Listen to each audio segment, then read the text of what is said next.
was really, I mean, Russell Wilson played really well except for his 2 really bad turnovers. But other than that, he was finding a lot of different players who weren't household names. And I think sometimes you can turn a negative into a positive. If CJ goes out there today and understands that, man, it can't just be Nico Collins and Tank Dell that I'm looking for. We got to really spread this out. Maybe Dalton Schultz, like he did last year around this time. You know, he wrestled the ball away. Patrick Creighton was pointing out this morning when he wrestled the ball away from the Tennessee Titan down on the goal line. Saved the season. That was the version of Dalton Schultz we saw last year. We haven't really seen that version this year. We've not. And for those wondering, I'm sure Texan fans are wondering if they haven't been tuned in with what's, with the news pregame here. We know that Deontay Johnson is now a Houston Texan, picked up off waivers from these Ravens. He will not play today. He's inactive today, so expect to see him for the first time against the Titans in Week 18. And we wouldn't have expected to probably see a whole bunch of plays out of him, even if he did play. But there's a level of speed and athleticism there that the other receivers on the team don't have. But you do have John Mechie and Xavier Hutchinson who have been in the system, and it's just a matter of CJ trusting them and trying to get them involved. Yep, Robert Woods and Dalton Schultz as well. Those will be the guys that CJ Stroud will need to lean on today with no Tank Dell, and obviously Stephon Diggs has been out since the middle of the season, since Week 8. All right, we're getting ready. Week 17, the Baltimore Ravens, Wednesday, Christmas Day football. Up next on Texans Kickoff, Texans sideline reporter John Harris chats with General Manager Nick Caserio, and Seth and I will hand it off to the booth. After that, we'll get some keys to the game from Seth as well. Stay there. It's more of Texans Radio. More Texans Radio coming up in a moment. We believe in champions at Texas Children's Orthopedics. The runners, the receivers, the strikers, the dreamers. As the only children's hospital partnered with the U.S. Olympic and Paralympic Medical Network, our nationally ranked team brings a caliber of care normally reserved for professional athletes to every patient. Because we champion one thing above all. You. Texas Children's. The difference is life-changing. How close can you get with Verizon Access? Front row close. Red carpet close. Oh my God! Backstage passes close. Playing quarterback for your favorite NFL team close.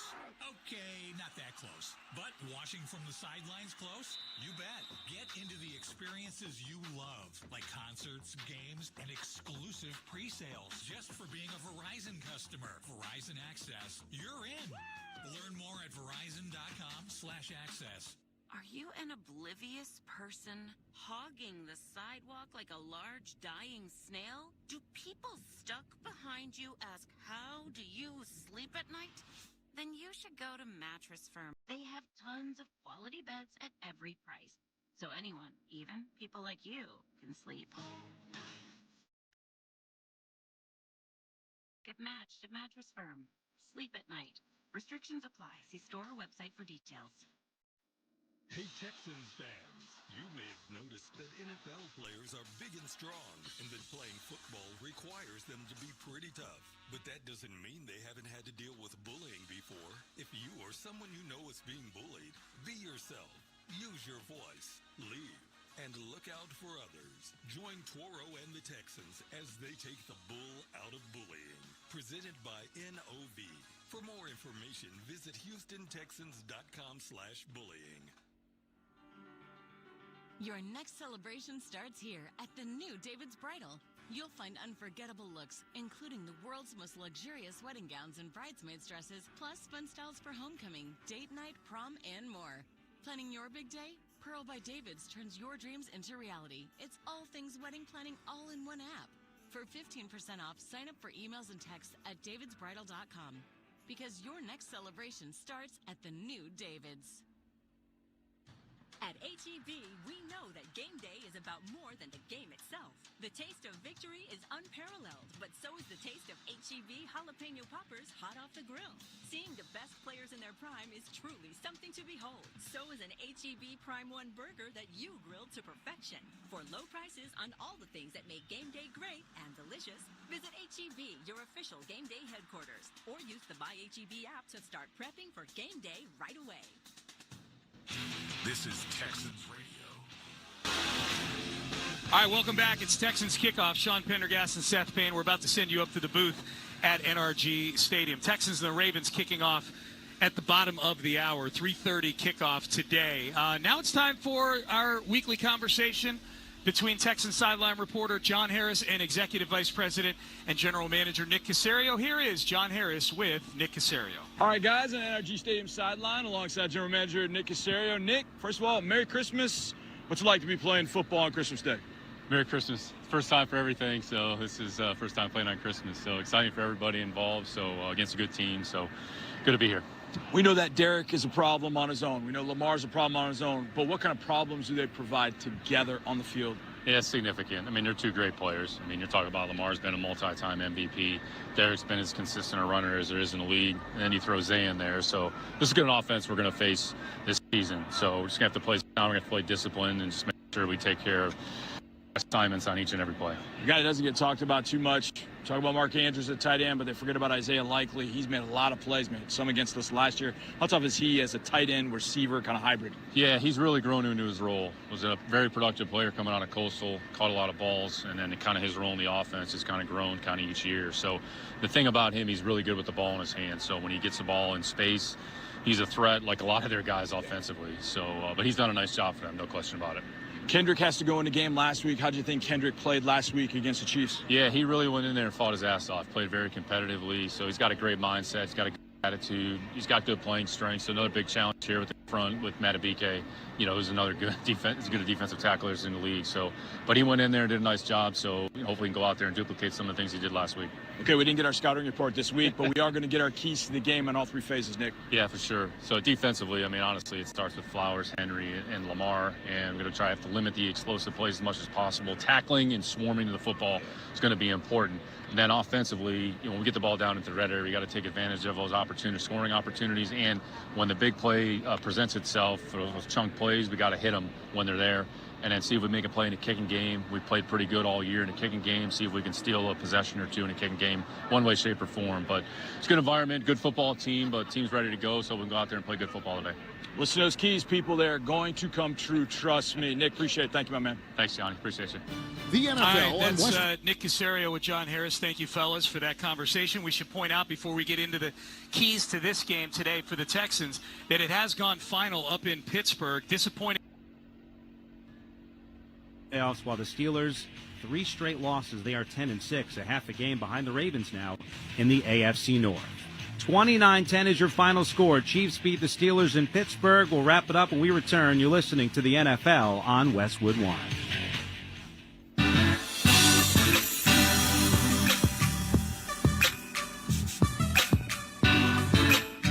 Football is a game of inches. And just like on the field, winning in life takes dedication and teamwork. That's why Old Spice, the brand that helps men navigate the game of life with confidence, is continuously stepping up with its School of Swagger initiative. Did you know nearly 1.2 million students drop out of high school every year, with higher rates among boys of color? Mentorship plays a crucial role in changing this. Since 2020, Old Spice has been connecting boys with mentors who provide the guidance, support, and confidence they need to graduate and succeed in life. Want to help make a difference? Become a mentor with Old Spice School of Swagger. Visit oldspice.com/School of Swagger and help a young man unlock his full potential today.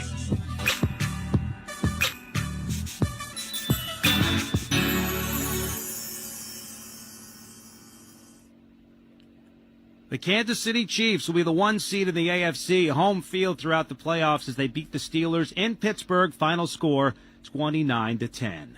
You've been listening to the NFL on Westwood One. Today's broadcast has been sponsored by Allstate, by the official NFL app, by Grainger, by Mint Mobile, by Barbasol Shaving Cream, by Indeed.com, and by BetMGM, the official odds provider for Westwood One. Please gamble responsibly.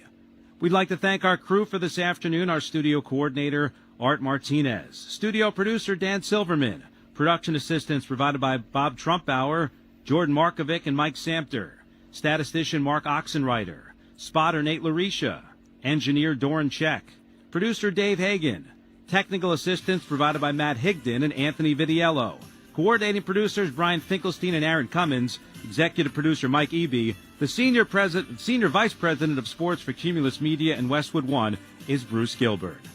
Stay tuned for Game 2 of our special Christmas Day NFL doubleheader here on Westwood One. Coming up next, the Ravens and the Texans. Ryan Radke and Ryan Leaf are standing by to bring you all the action.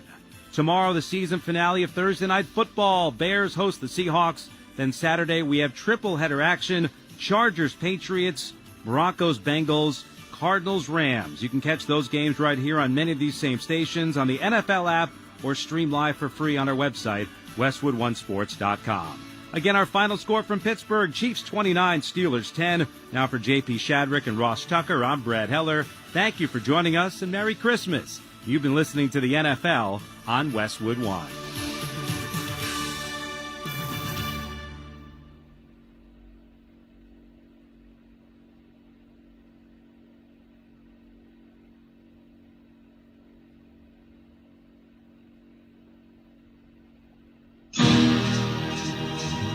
The following is a special presentation of Westwood One Sports. If it's a Christmas Day NFL special, it's on Westwood One.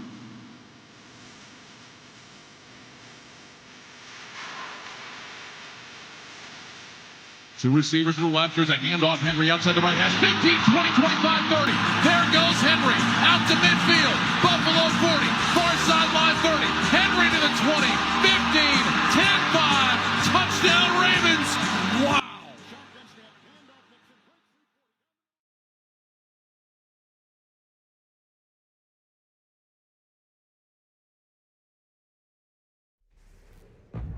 Today, from NRG Stadium in Houston, Texas,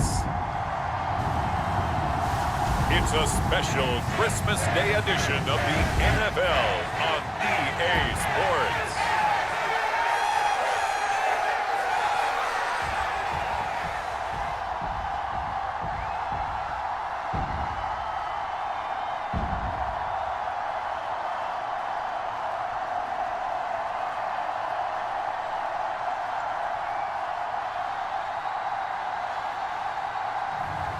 It's the Houston Texans taking on the Baltimore Ravens.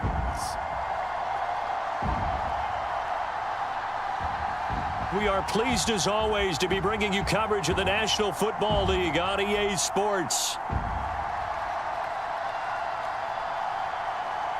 Happy to be on hand. I'm Brandon Gunn with Charles Davis. And before we kick, partner, your keys to the game, please. Well, my keys are on the defensive side of the ball for both teams. And the big one, making sure you avoid giving up the big play. These safeties are going to get tested all game long. Their job, keep the ball in front of them, tackle people, make them run extra plays in order to try and score.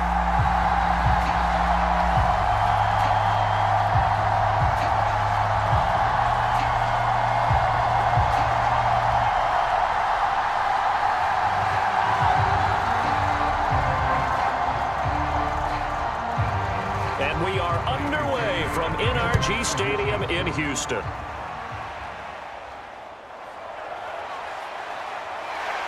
And up to about the 26-yard line, just across the 25. So here's the first drive for the Ravens, and at the helm is the 2023 NFL Most Valuable Player. Second such time he's won the award, Lamar Jackson. And he remains the league's premier rushing threat and one of the biggest playmakers among quarterbacks. His goal each and every season, continue to expand his game as a passer and become well-rounded. All those highlight reel plays you see, they come off the fact that he can run it, throw it, and scares defenses every time he takes a snap.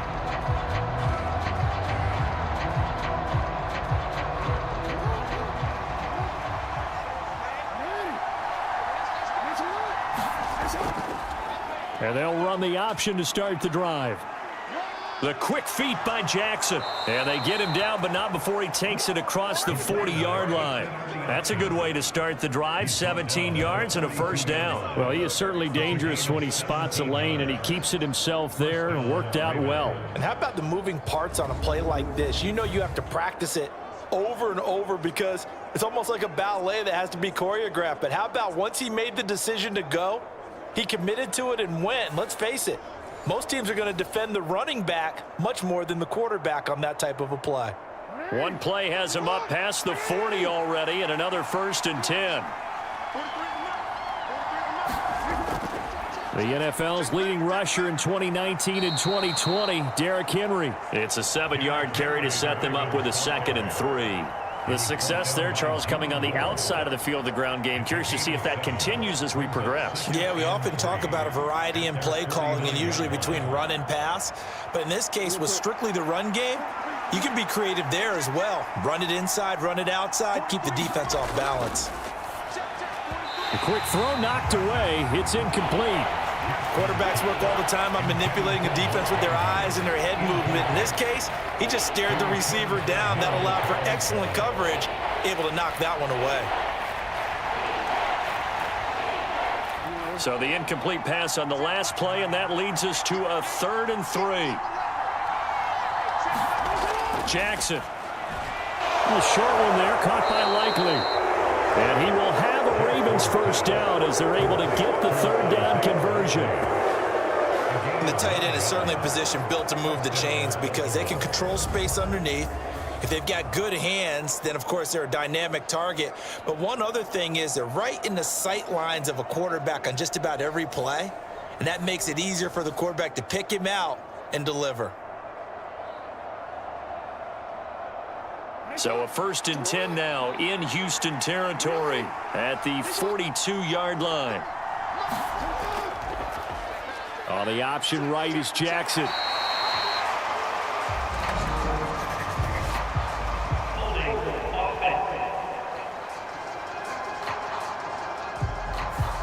That time the right guard sending him backwards. And so many different types of guys rotate in on the defensive line now depending on situations.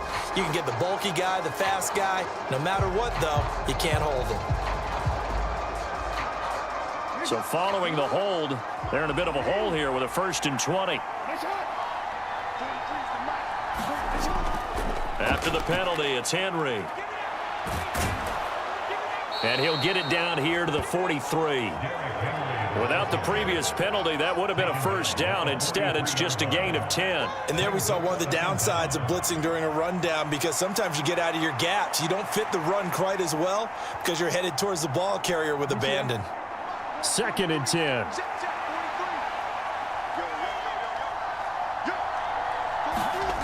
Jackson. That's complete. It's Rashad Bateman.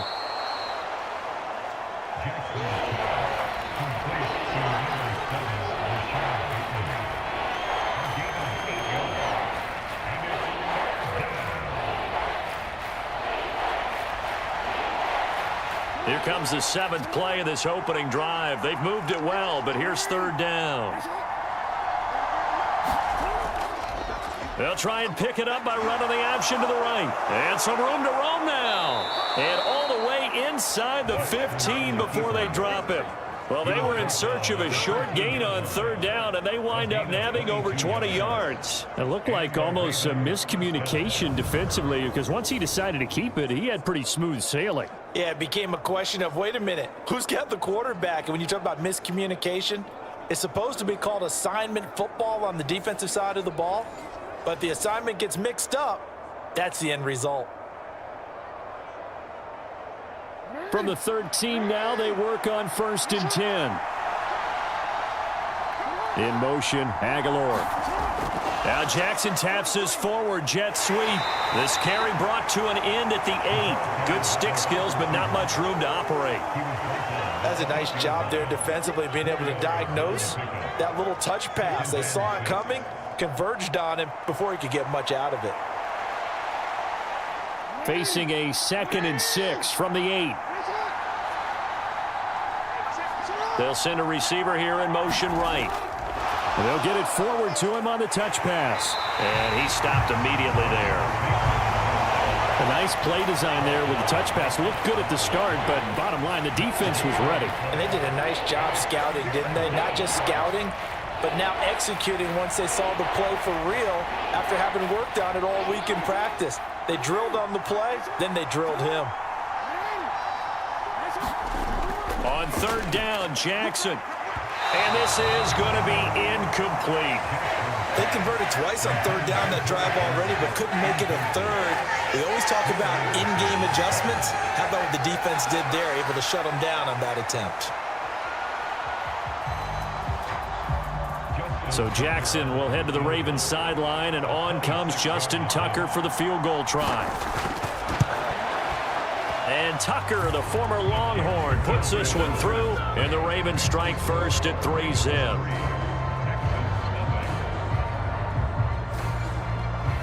Well, they moved the ball well there on the opening series. Running game was in sync. They were knocking on the doorstep, but ultimately, Charles, they'll have to settle for the field goal. But they certainly were moving it well, and give this defense a ton of credit. Finally dug their heels in and forced the field goal. That's wondered in his game partner. Will this offense look back at this drive and think to themselves, if we'd gotten 6, we'd be in a better spot.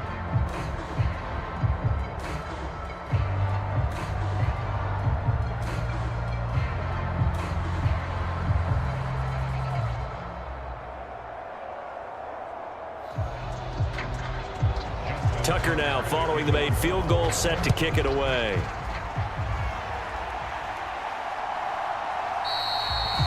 And he'll wisely just take a knee here, and this ball will come out to the 30-yard line. Texans offense heading out behind their quarterback in his second season.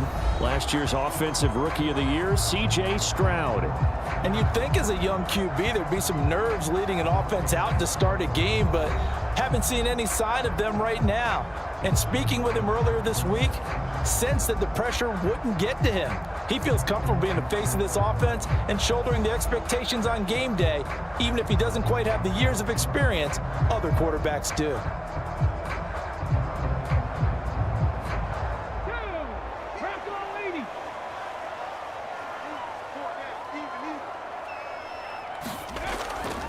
A first carry here for Joe Mixon. And he's going to get a solid gain of 9 before being brought down. Second and right at a yard. A nice run here early on. It doesn't take a great play caller to realize you want to establish a guy of his caliber with runs like this early, because they'll pay dividends as the game progresses. Maybe a good spot to take a shot. Here's second and a yard from the 34. Again, it's Mixon. And this defense able to plug him up there as he'll get a yard to the 35. Well done to sniff that out defensively. He had it diagnosed pretty quickly. I love that description because diagnosed is perfect on that one. Read his keys, made the play, and he couldn't even get going moving the football. Here comes third and the length of the football. Stroud to throw it. And the Raven pressure too much. Down he goes. Michael Pierce, in all of his 340-pound glory, gets the sack. The start of this game shaping up nicely on that visiting sideline. Yeah, how about that? You get your points on the opening drive. Then you get a big sack there on third down, and you make the home crowd go, shh. There is a hush indeed.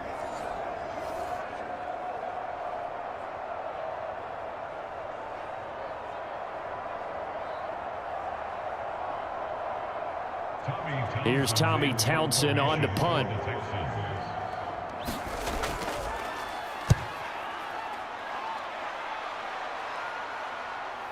This is fielded at the 27. A nice return that time of about 14 yards. And the Ravens, they'll take over. Baltimore set to take over here for their second possession of the game. Their drive last time, it stalled out. They were forced to take the short field goal. And the key phrase, you nailed it. Forced to, because you know coaches look at these short field goals as a last resort, right? To them, that's not how drives are supposed to end. You're supposed to put 6 on the board. That's a consolation prize. Like going to the county fair, you don't get the big stuffed animal on that one, do you? No, you don't go top shelf. That's bottom shelf material. In motion left, Flowers. And he'll get it here on the touch pass. And he'll go out of bounds. It appears right at the 45.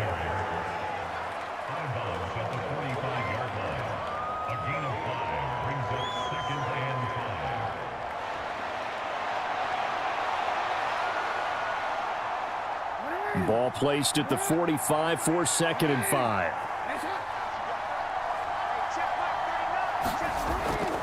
Henry up the middle. And a gain of 4 gets him right to the midfield stripe.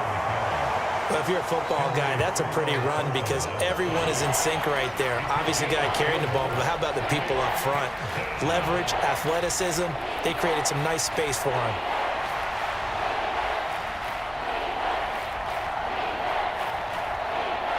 A yard all they need, but it's third down. They'll try to run for the first with Henry. And he gets it down to the 48, enough for the first. I like this focus there because he wasn't thinking about breaking that one big. All he thought about was, I need one. Let's go get that. Ended up picking up two.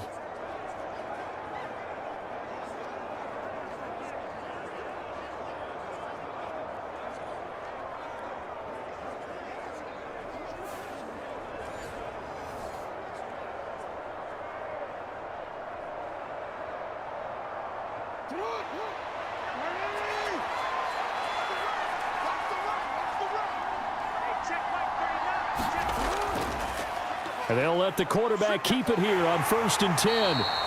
2 yards the gain on the keeper, and it's second down. Anytime you decide to use your quarterback as a runner, most of the time when you design a play, you're expected to break a little bit bigger than this one, because when you run him on short gains, your risk-reward and him taking hits, I'm not sure that's the payoff they were looking for. Here's a 2nd and 8. A shotgun handoff to Henry. And he's going to be close to a first down as the tackle is made at the Texans' 40-yard line. It's a gain of 6, moves him to a manageable 3rd and 2 situation. And that looked like some pretty easy yardage there right up the gut. And he's a guy that has some height to him. So when you don't have to drop a shoulder or create or get through contact or trash, makes it a lot easier to stay upright, see the field, and make a run as we just saw there. And he's going to have the first down at about the 38. 3 yards there, good enough to keep the drive moving. And we tend to give those running backs that are slashers a lot of credit, but how about guys who are maulers? Because that's what you want in short yardage situations, and we just saw that occur right there, didn't we? Vertical, downhill running.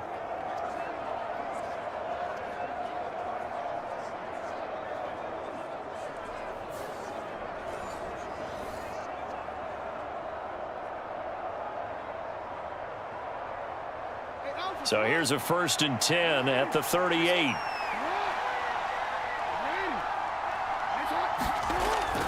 They'll run it again with Henry.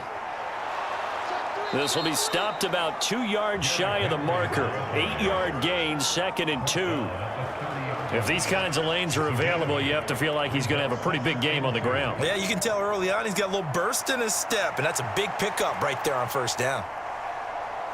2 yards to go, 2nd down.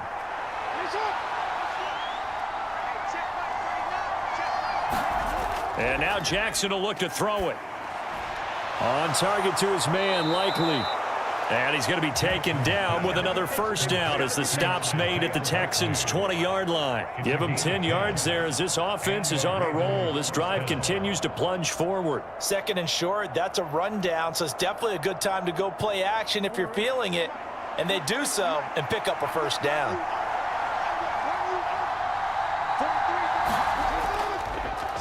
Jackson options out left.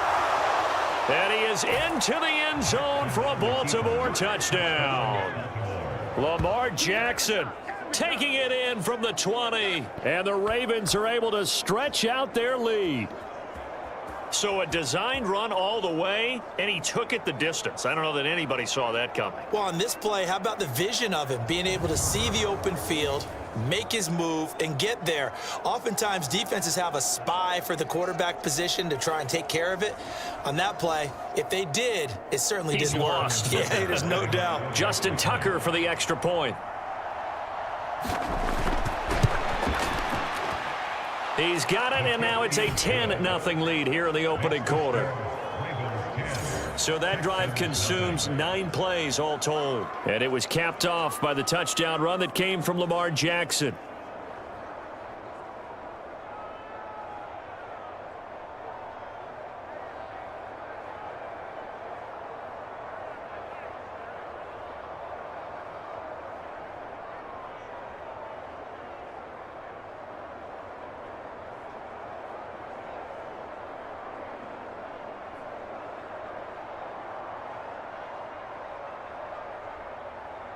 So an early 10-0 lead for them now as they kick it away. And this will not be returnable. It's out of the back of the end zone for a touchback. So now we get set to see Houston for their second drive of the ball game. And they'll certainly be trying to do better than that first drive where they went 3 and out. And sometimes the first drive is just simply to settle nerves. You know what it's like at the start of a game with the emotion. Guys a little bit jumpy. But you do. Oh, you understand the same way. It's just like us calling one, right? Making sure we ease into the game, let it come to us. Well, you went 3 and out. And now they have that opportunity. No, you didn't go 3 and out. I went 3 and out on that first drive. I'll try to do better here. Here's Joe Mixon as they start on the ground. He'll be dropped after a gain of about 6 across the 30 to the 31. They'd love to just strike back with a touchdown right here, and if it's a long play, so be it. But the main goal, get a couple of first downs, run some plays, run some clock, allow their defense to get a chance to catch their breath, settle down, and relax a little bit after they just gave up a score. On second down, it's Stroud. He'll get this into the hands of Nico Collins. And he's out of bounds, able to take this one up to the 35. So just 3 yards on the completion there. And that'll bring up what looks to be a 3rd and inches. Can't be more than a half a foot.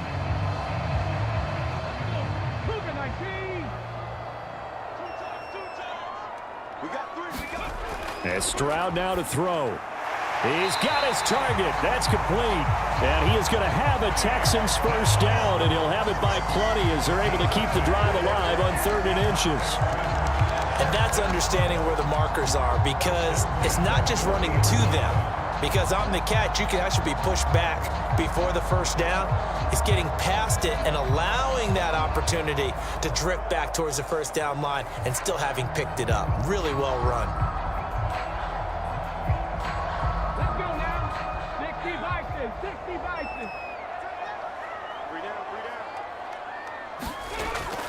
Play action. Stroud now. That is caught by Dell. And they're well past midfield, just a yard or 2 shy of the 40. He's been a one-man wrecking crew these last couple of plays. This time 18 more and a first down. This is all about finding the open space in the middle of the field. How do you do that? One way is through play action. That's going to freeze those linebackers for just a split second, and sometimes that's all you need. They run a deep in route behind them, and it works to perfection. So in Raven territory now. Here's a 1st and 10 at the 41. Mixon with a first down carry. And he'll follow his blockers there all the way down to the 23-yard line. Another 18-yard gain. They had 18 on the previous snap as well. The first drive this unit had, they punted. This drive, much more polished, just looking crisper, aren't they, moving the ball? Maybe the first drive was a little bit of a wake-up call. Probably a little bit angry that they had to punt the ball away the first time they had it. Got motivated, got to the sideline, said, okay, let's not let that happen here as we take over again.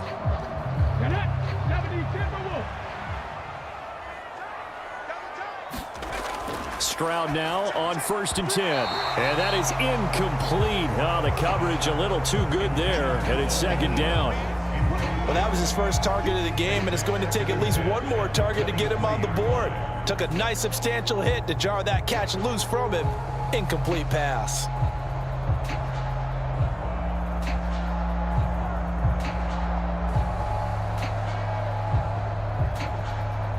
Now a 2nd and 10.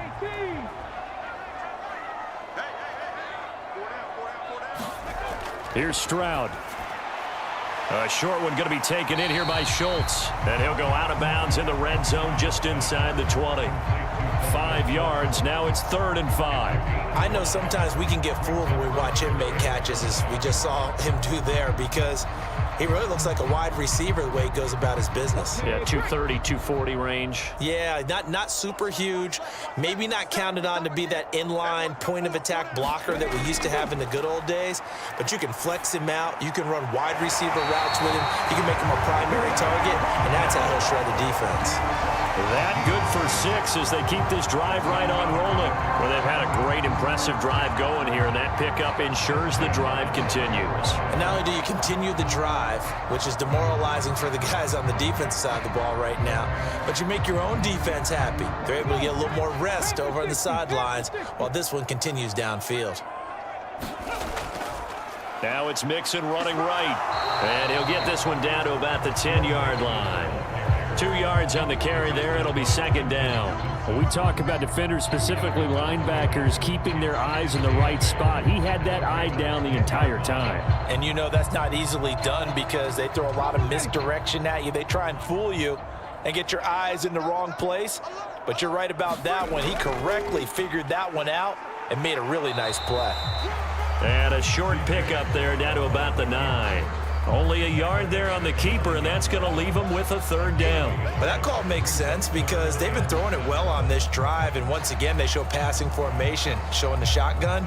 Then they ran out of it. That's a nice play by them defensively, though, to hold it to a short gain. Stroud on third down now. He throws it on the move, but can't connect as that falls incomplete. So 2 third-down conversions on this drive, but not able to get a third, and now they deal with fourth down.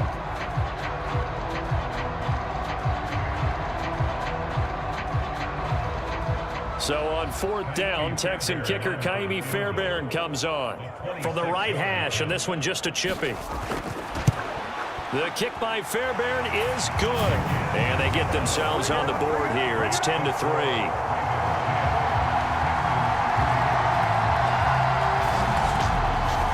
So the 3 points there, and CD, that helps them inch a bit closer.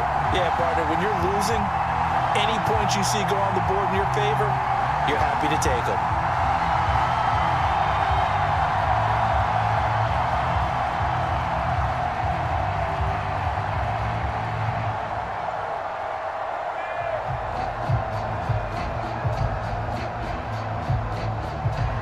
Fairbairn now, following the made field goal, he'll send this one away.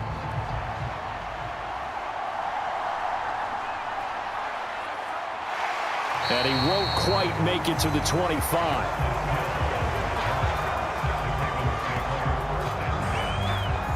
The Ravens offense back out there. And they'll just simply be looking to build off the confidence of the last time out where they scored a touchdown. And confidence is powerful, isn't it? When you've scored once, you feel like you can go back out there and get it done again. Doesn't matter what the defense throws at them. They feel like they're in a groove right now, and they want to get out there and show it. Yeah, hoping to stay in that groove here this go-around. Jackson and the Ravens come up now 1st and 10 at their own 24. They'll start by running the option to the right. And the reinforcements come in as they're going to stop him behind the line. Derailing that play from the start was Christian Harris. He got back there and stuck him for a loss behind the line of scrimmage. Well, he's had success running the football in this one, and that's undeniable. But that time, the defense was onto it. And, partner, I think the more you see a play like this, the more they're able to diagnose it quicker and easier for them to defend it. I think you have to dress it up a little bit and show maybe some different formations and looks. So now they have to contend with 2nd and 13 after the first down run goes backwards. Jackson running again. And this Texans defense, they're all charged up now. They stop him behind the line for the second straight play. It's a loss of 4. Now 3rd down. And not a lot of success to be found there. Oh, you got that right, partner, because if you're trying to make guys miss about 10 yards or so downfield, that's a pretty good play. But if you got to do it in your own backfield, I consider that a problem. That doesn't work too well.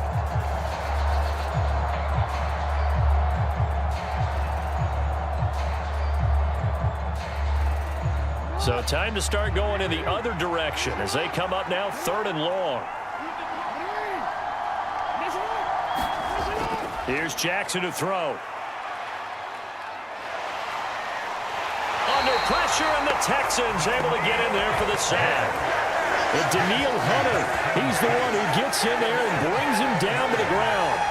That time, Charles, great job keeping him in the pocket and not letting him escape. And, Brandon, I think this was a great example of the front and the back working together, meaning the back covering, no place to go with the football. And the front, terrific job on the edge so he couldn't escape outside. And then, of course, the inside pressure kept him hemmed in as well.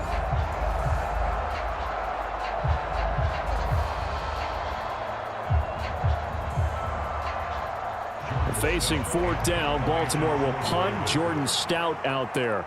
Back deep is Steven Sims. And taken at the 46. It's a 40-yard punt, 6 yards on the return. And the Texans with great field position to start this drive as they take over 1st and 10. Out comes the Houston offense as they get set to take over here. And last time they got 3 points, but it was a chip shot field goal. And when you go to the sideline after a chip shot field goal, maybe the offense not too happy.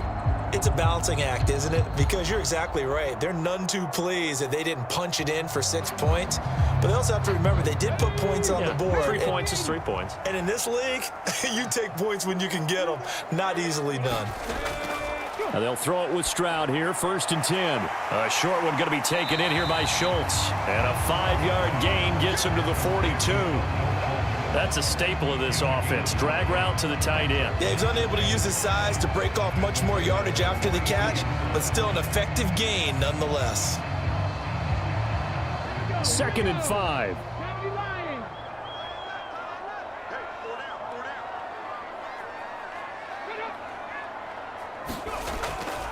Here's a fake on the jet sweep and a run up the middle with Mixon.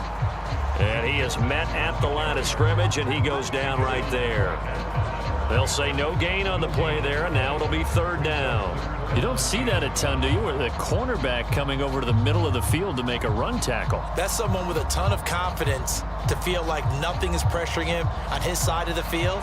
Sees that the ball's moved to the middle and just sprints over there to help out. He ends up getting the tackle. Well played. Now Stroud. Work in the middle of the field, and he's got a man complete. And he is going to have a Texans first down as they're able to get the 3rd down conversion.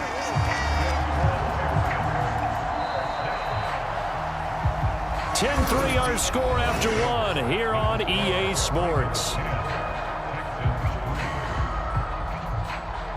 Ready for the second quarter from Houston. It's the Texans in possession of the football as they've got it with a 1st and 10.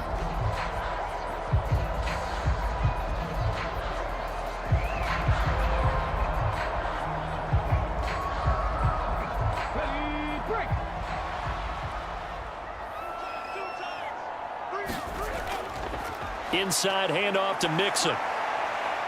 And he'll get this one down to about the 27. Adafe Owe there on the tackle. That felt like a trap because it looked to me like the opposing front was on that play from the get-go. They had everyone crashing the ball carrier before he even made the line, and they hold him to just a yard. Still 9 yards to go on 2nd down from the 27. Stroud working out of the gun. He's going to let it go deep for the end zone. Back of the end zone. Could he get his feet down? No, it's incomplete. Well, the first 2 drives only yielded 3 points. They might be thinking it's time to make something happen. Push the ball downfield and try and gain some points that way. Unfortunately, incomplete. And this offense on 3rd down today, they've converted 3 out of 5 thus far. This is 3rd and 9. Stroud looking to throw. And he will not be able to hang on through the contact. It's incomplete. The coverage strong, and now it's 4th down. Oh, that's going to hurt a bit because they needed to come through with a completion there. Now a drive that started with great field position is facing 4th down.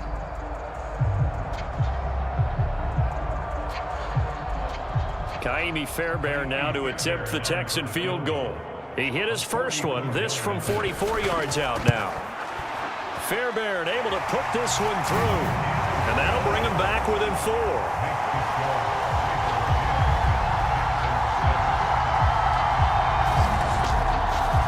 So they're able to end that drive with 3 points in this one-possession ball game. And ideally, you want to end every drive with points. Most quarterbacks would tell you, let's end it with a kick, right? A PAT, that's number 1. Field goal you'll take. Punts, you really don't want to do that. In this case, they'll take the field goal and get prepared for the rest of the game.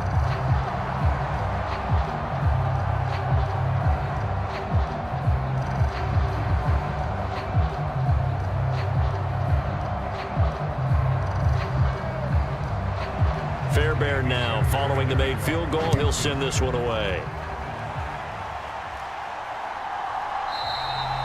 And Hill will opt for the touchback. And we spotlight Derrick Henry now. He's over 40 yards here in the second quarter. Been nice and effective for them, hasn't he? He has definitely been dependable, and really shouldn't underestimate what he's getting done here, because anytime you're on a pace that's going to approach 100 yards, you've really done some damage in an NFL game. And now he's looking just to add to his totals.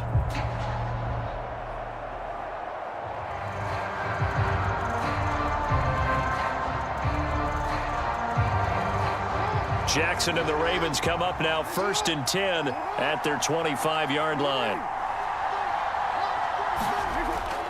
He'll start with a give to Henry. And this will leave him a yard short. Nice pickup of 9 yards on 1st down. Offensive linemen love creating space for their guys carrying the ball, but when that guy also breaks tackles and creates extra yardage, they almost feel like he's one of them, and they really embrace him.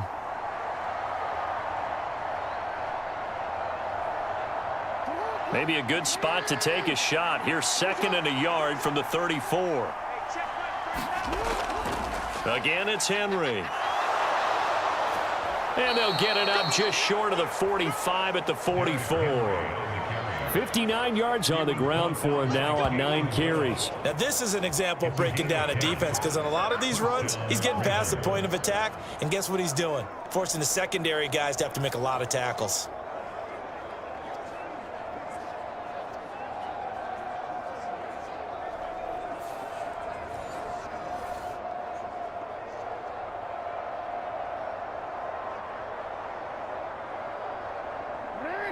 A solid run by Derrick Henry, and here's another 1st and 10. Jackson going to keep it running right.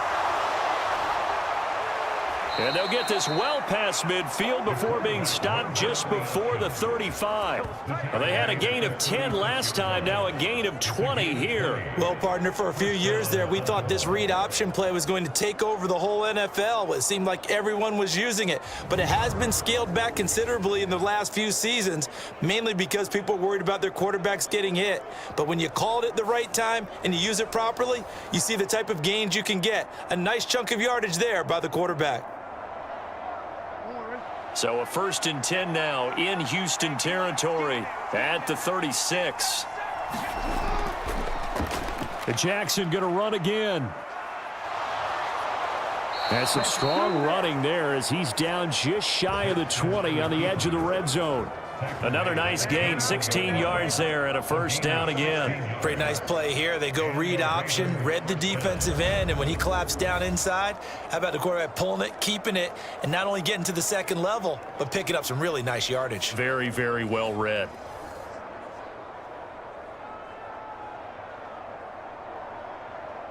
DC, right?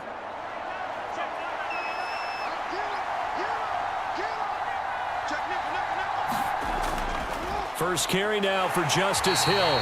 Trying to find a lane, but instead he'll get back to the line of scrimmage. And no more. Call it no gain on the play, and it'll be 2nd down. What a luxury to have a guy like this who can not only spell your starter, but can come in and keep drives going. Here's 2nd and 10.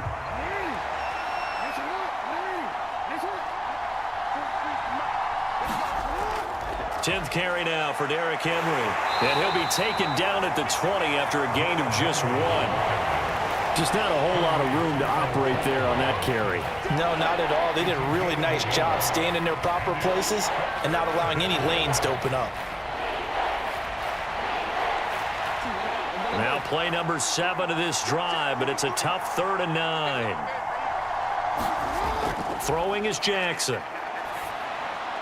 Oh, it's intercepted. A drive killer there. And the Texans are going to have it here as they'll start at their own 24-yard line. Definitely not the ideal time to see that mistake, partner, because this is still a one-possession game, and that's at least a field goal that just vanished with that turnover. Now, pressure's on defensively to prevent that pick from turning into points for the other side. Houston set to take over. Now they're about to come up on drive number 4, but so far just 2 field goals on drives 1 through 3. Wondering if the head coach has talked with his offensive coordinator and said, look, let's go ahead and press this a little bit. I'm giving you 4 downs on just about every occasion to try and get this offense kick-started and have it culminate in touchdowns. You know, maybe someday press it a little bit. This might be the case. 1st and 10, it's Stroud. He finds his target, it's Schultz. And up to the 35 before they're able to knock him down.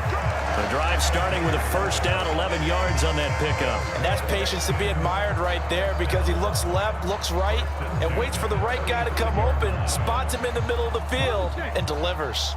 Ball up to the 35 now as they come up on 1st and 10. A shotgun snap to Stroud. That's caught again by Schultz. And he'll be out of bounds after getting this one across the 40. They'll go for a gain of 7, and it's 2nd down. And there's a completion to the tight end. And look at the size of these players nowadays. At that spot, 6'4", 6'5", and up. A lot of guys used to be basketball players, somehow came back to football. And that's really good for the game of football. You get better athleticism, great hand-eye coordination, guys who know how to control their bodies when they run their routes. And he will slide to a stop. He does have the 1st down. They'll wind up with positive yardage. It's a gain of 3, but now it's 3rd down. I certainly like what he did right there, because he smartly wanted to avoid forcing anything downfield because nothing appeared to be open. Nice harmless slide there to avoid the big hit, and he gets a small gain on the play. They give to Mixon to try to pick it up. And he's got a 1st down as he's up to the 48. A 3rd down gain of 3 yards, and that'll be enough. I always appreciate runners who understand situations. That was just 3rd and inches. No reason to dance around in the backfield and try and break off a bigger play. Just go pick up the 1st down, and that's exactly what he did.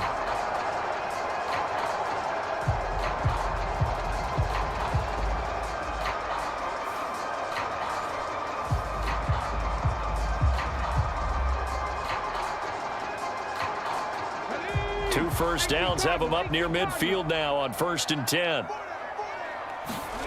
Stroud. He gets this in the hands of Mixon. And down he goes at the 49, a 3-yard pickup.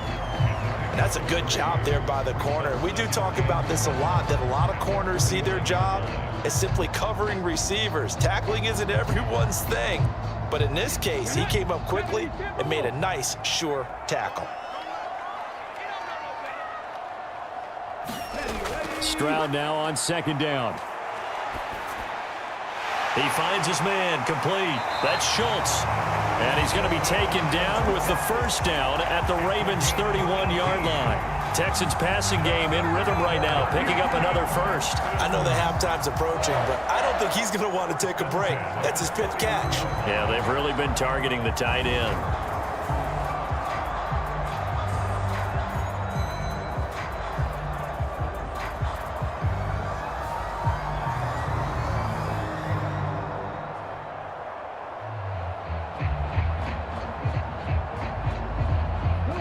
Line of scrimmage, the 31 now on 1st and 10.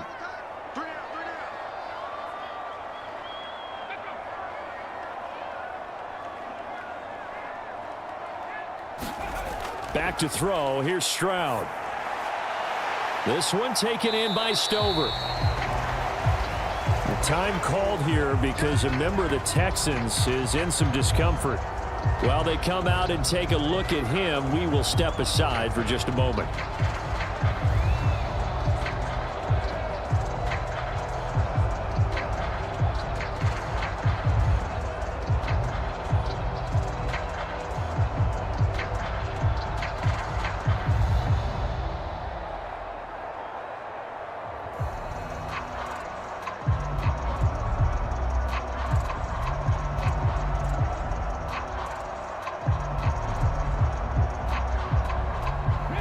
Second and 7.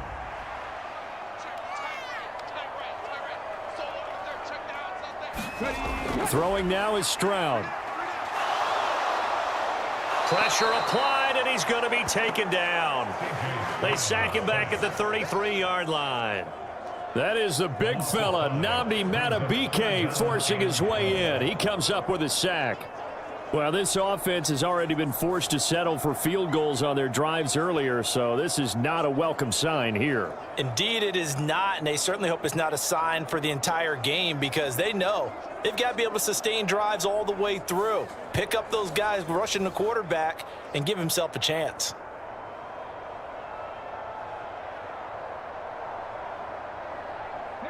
A third field goal of the first half, not what they're looking for as they come up on third down. Back to throw. Stroud. That one out wide and intercepted. Kyle Hamilton picks it, and the Ravens are going to take over here at their own 22-yard line. So consecutive interceptions here early on in this one, and maybe setting the tone, Charles, for a game where the defense really takes center stage. And don't you think that both offenses are really catching a bit from their coaching staff about avoiding these turnovers that we've seen early? I think both teams are trying to find an advantage. We know that. Can one of them break away and take control of this game?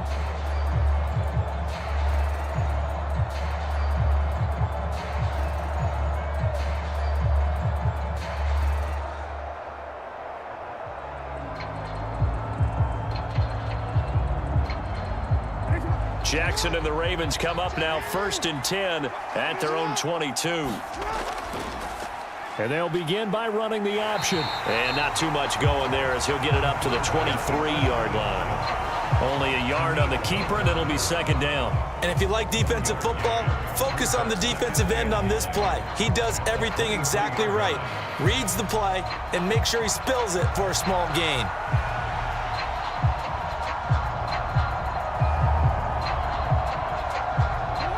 Second and 9.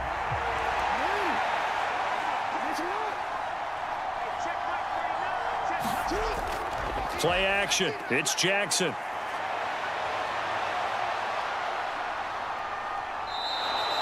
Give him 7 there on the tuck and run, and they're in better shape now for third. Well, we've seen Jackson already have success in the first half running the football, and he gets good yardage on the ground again there. I mean, I know it's a $64,000 question, CD, but how do they contain him better? You have to win against the blockers ahead of you. If those guys even occupy a defender for even a half a second, then Lamar Jackson is gone. You've got to take those blockers and move them so that you have clear vision of Lamar Jackson, and hopefully you can hem him in. And he's out of bounds, able to take this one up to the 35. Second catch for him today, and it'll wind up a first down. I don't care how many times we see it. I still get a kick out of watching quarterbacks and receivers do the pass tree in pregame warm-up. But I always remember that when we go to practices, we see that after practices as well. They really tune it up, don't they? They tune it up. They know why they do it for these situations. First down. And they build that trust, and that's why they're able to find him in this type of a situation. And that's good for a gain of 6, and that'll make it second down. They really love to get him into one-on-one opportunities, and this is one way. Work him out of the slot and create a mismatch. Who's going to cover him? Corner, safety, linebacker? He's got a way to beat all of those positions. On second down, here's a keeper by the QB. And he probably should have given that one off as he's going to get hit and taken down behind the line. Call that a loss of a yard, and things get a little more difficult here, 3rd and 5. Considering they've seen him have some big gains against him throughout this game, that's got to feel like a measure of revenge as they trap him behind the line of scrimmage for a loss.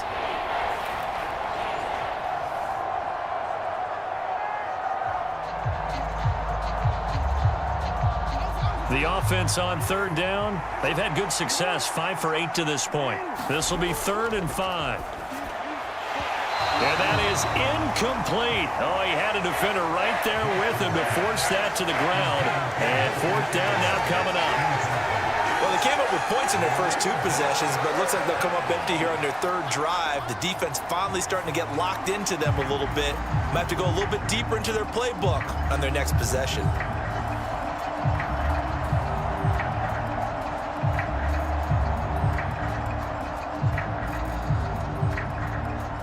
Fourth down, and out comes Jordan Stout here to punt.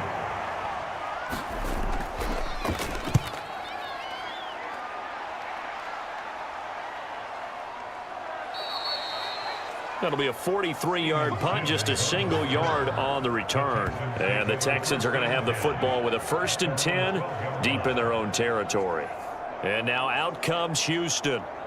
Not an ideal way to end their previous drive. They threw the interception, Charles, after they had built up some momentum. They were moving the football, but something to at least build on for this offense as they run back out here. Yeah, you're right about that. Up until that last play, everything was working pretty well for this offense, gaining chunks of yardage, getting first downs, really making a push for the end zone, and looked like they had a nice rhythm going. Now you got to have a short memory here. Don't focus on the interception. Focus on what came before it and get back to it. And he's going to take this ahead for right around 3 yards, but no more than that. 2nd down. Not a huge carry there on 1st down, but not all of them will be. But still, all in all, a positive play for the offense. It's all about picking up at least a few to set up what you're going to do here on 2nd down. They'll come up 2nd and 7.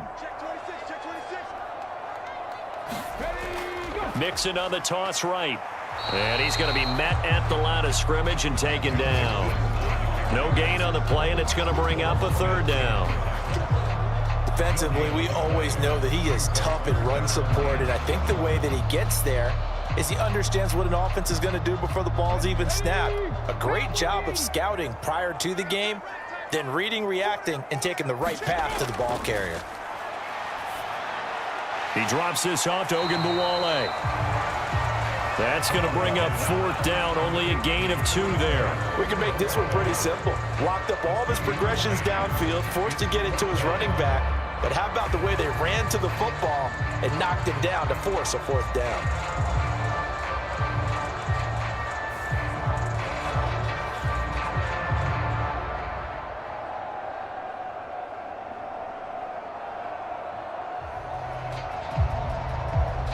Here's Tommy Townsend now, standing right on his own 5-yard line.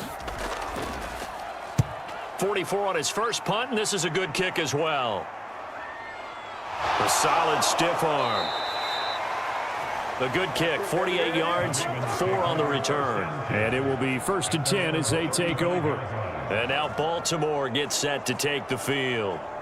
The crowd may be losing just a little bit of the edge after back-to-back punts.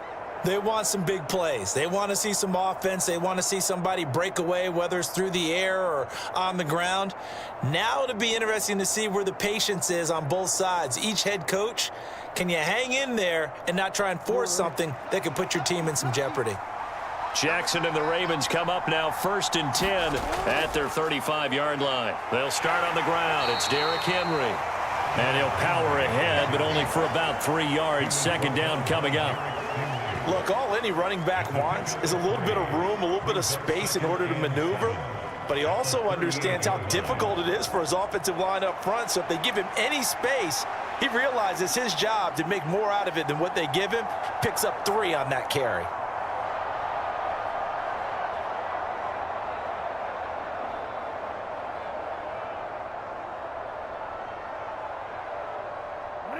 From the 38 now, here's a 2nd and 7. Inside handoff, Henry. And he's going to be stopped up quickly here. Just a yard up to the 39. Back-to-back runs, I'd say that encompassed maximum effort for minimal gain. Minimal yardage, and now they're going to need something more than minimal on this play coming up. 3rd down and 6.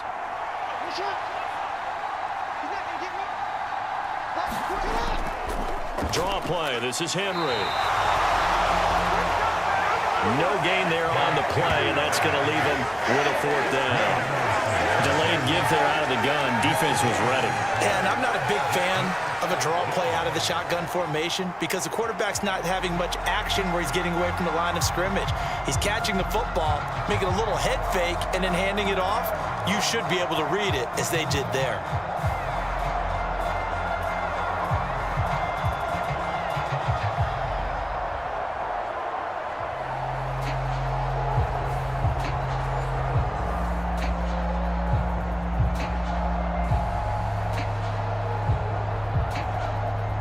Here's Jordan Stout now.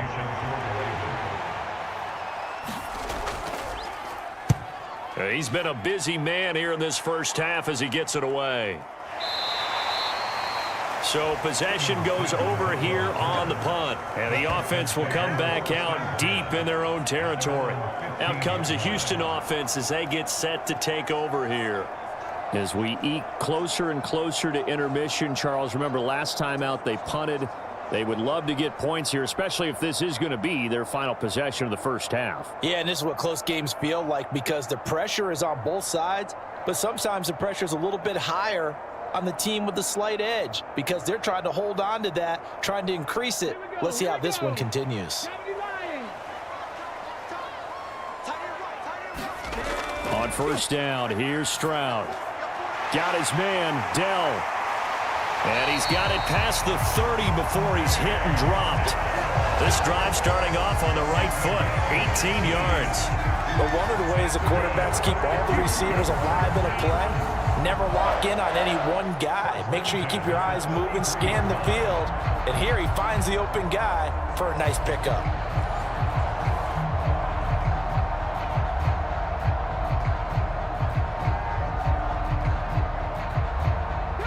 So they'll come up first and 10 now from the 33.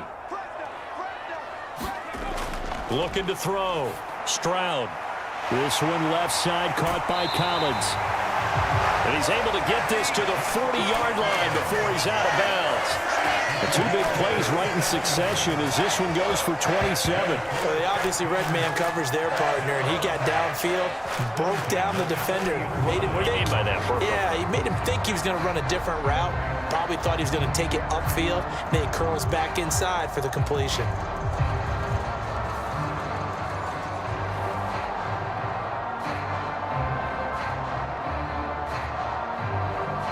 So in Raven territory now. Here's a first and 10 right at the 40. Stroud out of the gun here. He's got this complete to Stover, the tight end. 2 yards on the pickup there, and that's going to bring up second down. Not a big window to throw. Coverage wasn't too bad there. Yeah, they had him under wraps pretty well, but somehow able to muscle his way open and catch the ball.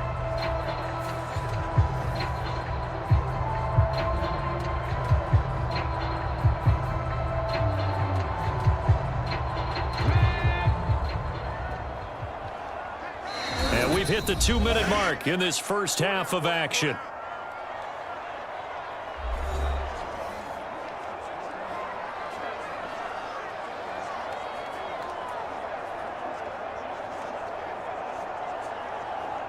So from the 37, here's a 2nd and 8. They'll stick with the passing game as he looks to throw. Now a quick throw there, but it's going to be incomplete. Had an open man that time, but ended up putting a little too much heat on it, don't you think, partner? Absolutely. Just needed a touch more air under it. Instead, he fired an absolute bullet.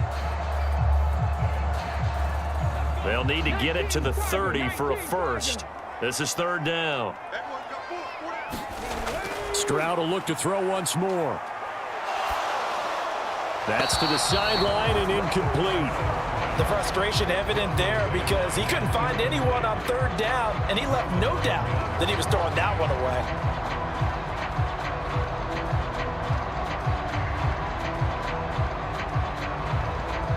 So coming on now is the field goal unit. They're going to try for 3, and he'll need all the leg he's got here. And this one is no good. He missed it. And that will keep this a 4-point game.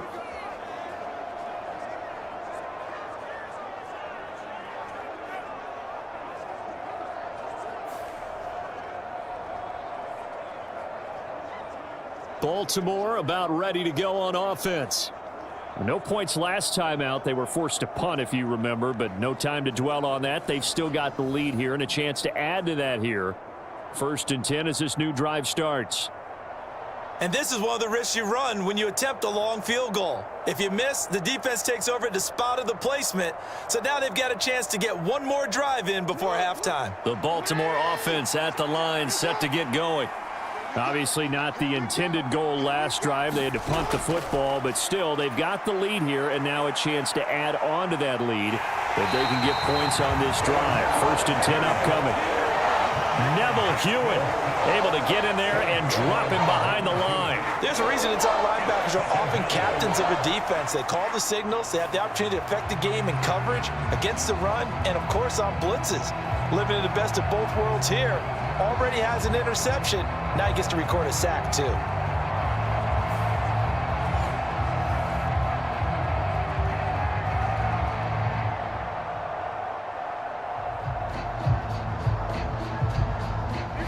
Here's 2nd and 10.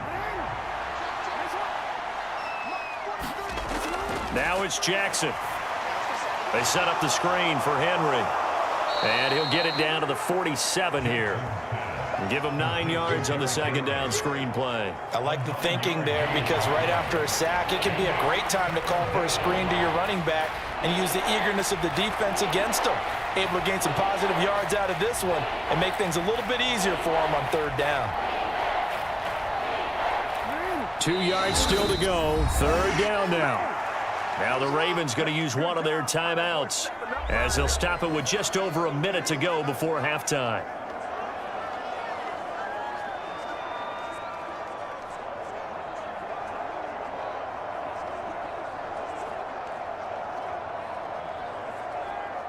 Third and 2.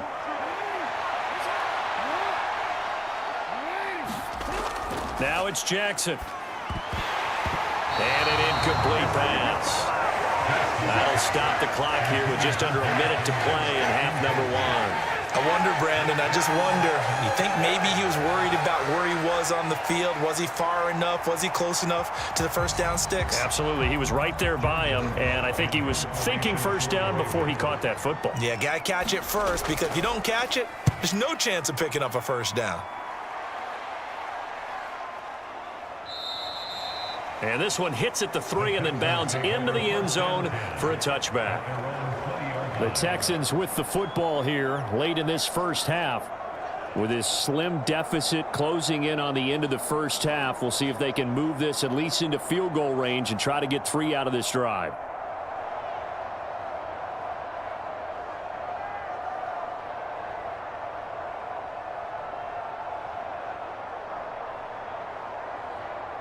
Let's go now. Cougar 19.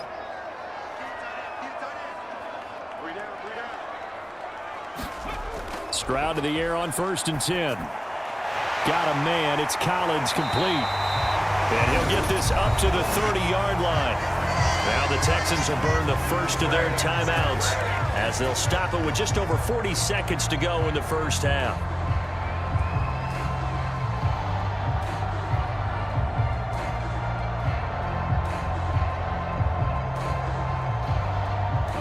So 1st and 10 now from the 30.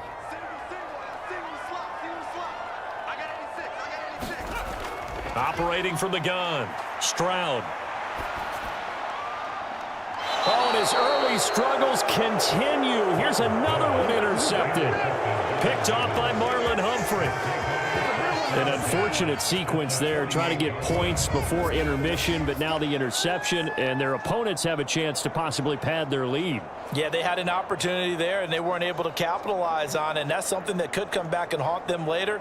They're begging their defense now to keep them from scoring before the half ends. The Raven offense going to take over late in this first half, and now they start in plus territory following that turnover as they'll try to get some points here before halftime.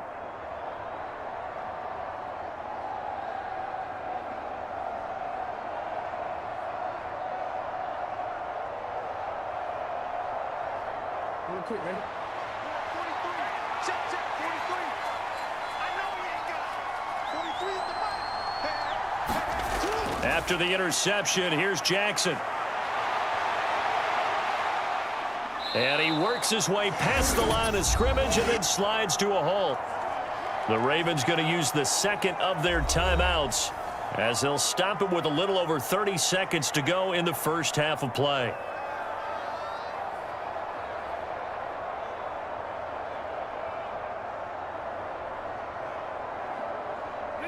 Here's a 2nd and 5.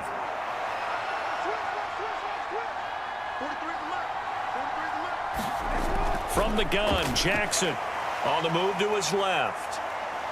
Shrugs him off. And past the 35, he'll be dropped a yard or two shy of the 30. Lamar Jackson, such a threat with those legs, able to improvise and get the first. Now a timeout signaled for, and they'll get it with 10 seconds to go before halftime.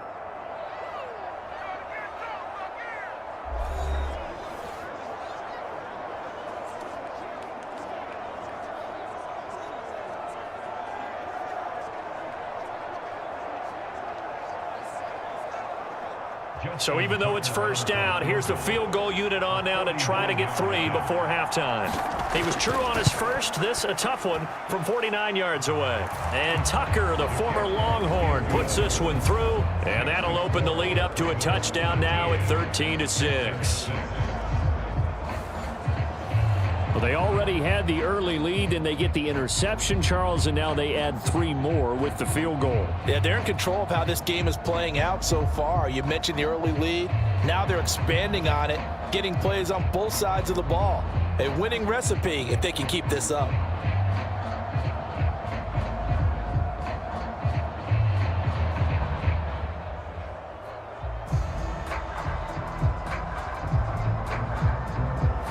So 6 seconds, all that remains of this first half as the kick is away.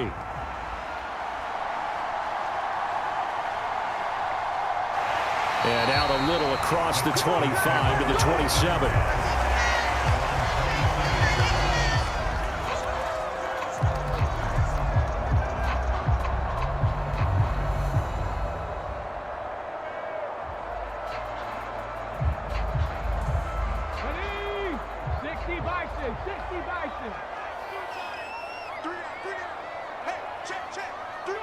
He'll take the knee, and the final couple seconds will tick by in this first half.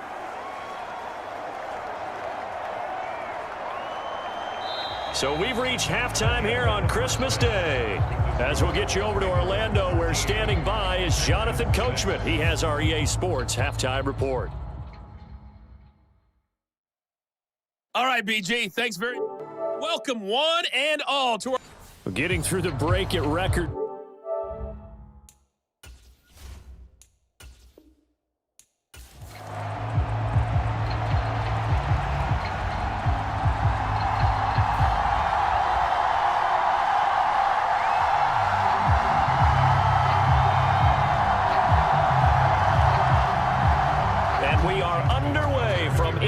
Stadium in Houston. And we will not see a run back on the opening kickoff. This will be a touchback. So out come the Texans for their opening drive. And they will be led out by a man in his sophomore campaign as the quarterback. And there's a word that constantly gets thrown around with this guy when you talk to anyone in the building. Potential. They are sky high on what they believe he can grow into in the role of a starting quarterback. In addition, there are plenty around the league who think that as well. And years from now, he can still be leading this offense out.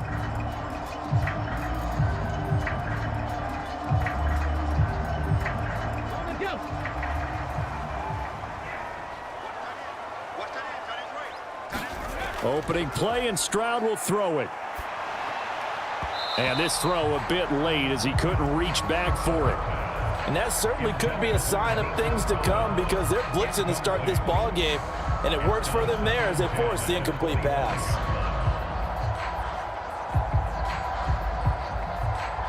So following the incompletion, here's 2nd and 10 from the 25. Operating from the gun, Stroud. And he goes down. The Ravens able to get to him. The veteran Kyle Van Noy in there to drop him. All right, partner, I'm going to be Captain Obvious right here. Not the start you're looking for offensively, right? Incomplete pass followed by a sack. And when he went down, it looked like that right ankle got turned, but thankfully he popped up okay, and they breathed a sigh of relief on that sideline.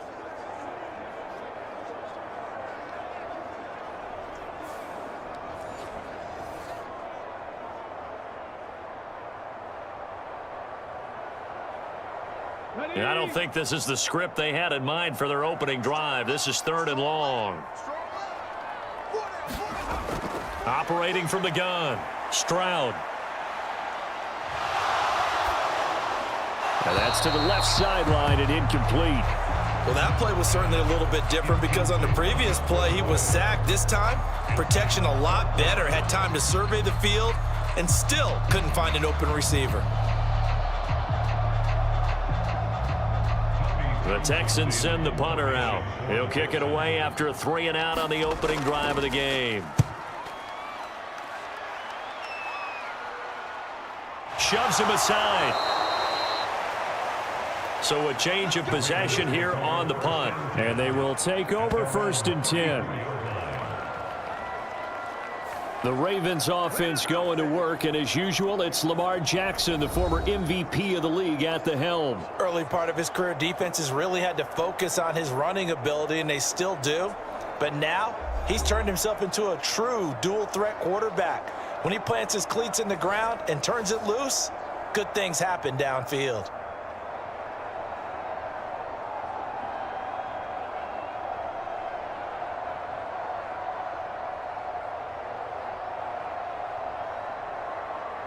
Jackson and the Ravens come up now 1st and 10 at the 34. On the ground, this is Derrick Henry. And able to use his blockers to get this up over the 40. A solid run on 1st down, gain of 7, leaves him with a 2nd and 3. You often say that sort of opens the playbook now, 2nd and short. What do you think, early shot here? I like where you're going. Obviously, we've been together for a while because you know me. I want to take that shot early and loosen things up. On 2nd down, here's the option. And he is going to lose yardage here. It'll be a loss of a yard, and that's going to lead to a 3rd and 4 coming up. I don't think there's any doubt that if it's me, I'd be really cautious about continuing to call this play because you got to know, defenders, if they get a free shot at the QB, they want to take it, and they want to take it big. And they got it there on the option play for a loss.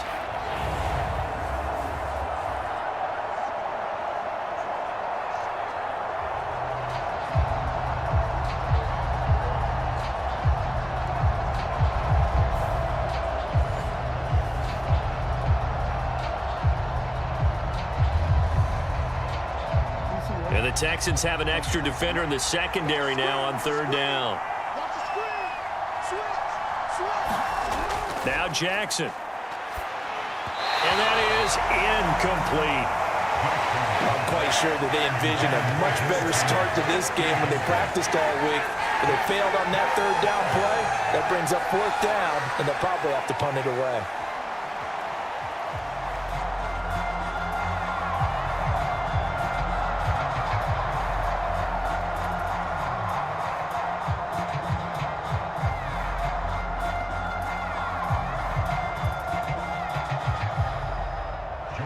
Now is a punter, Jordan Stroud.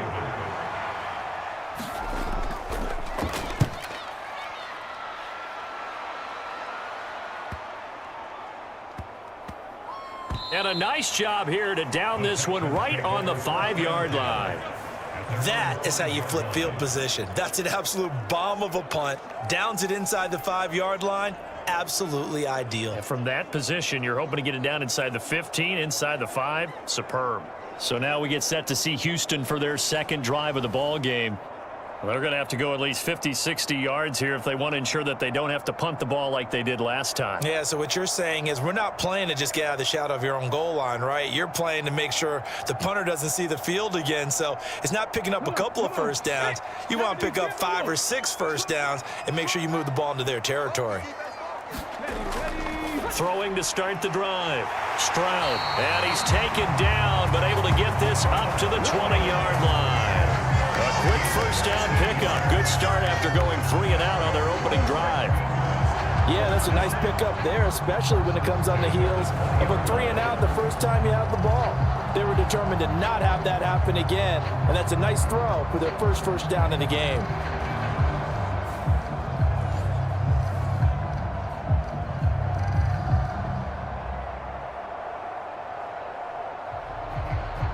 So the previous play, a big help, as now they'll have it 1st and 10 up at the 20. Back to throw. Stroud. And that one drops down, incomplete. Good coverage there, forced the ball free, and it's second down. He did an okay job of absorbing the hit, just couldn't secure the football through the catch. And he was right there on the spot and forced the incompletion. That's something defenders work on all the time. If you're there, make the contact, but continue to work your way through the receiver so that you can't possess the football and turn it into a catch. Throwing left sideline there, but it's incomplete. Had the right idea there, trying to throw it to the sideline, but he let him just a little bit too much, trying to get it out to his receiver. Ends up falling to the ground, incomplete. The threat of a second straight punt to start the game is looming as they come up 3rd and 10. Back to throw again. Right side complete. That's Woods. And almost, but not quite. Needed 10. He got 9. 4th down. So much about offense is what you call hidden yardage. You know, you throw the ball to someone, they catch it, and then they can make a big play. You know, they create a play, run after catch. They did a really nice job there of limiting that and keeping him from a first down. Yeah, stopped him in his tracks.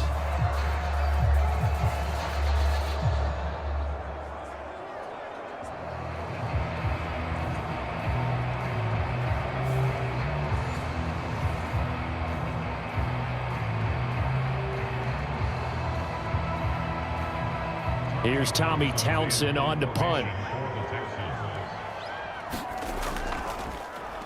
First kick, 47. This one looks good as well.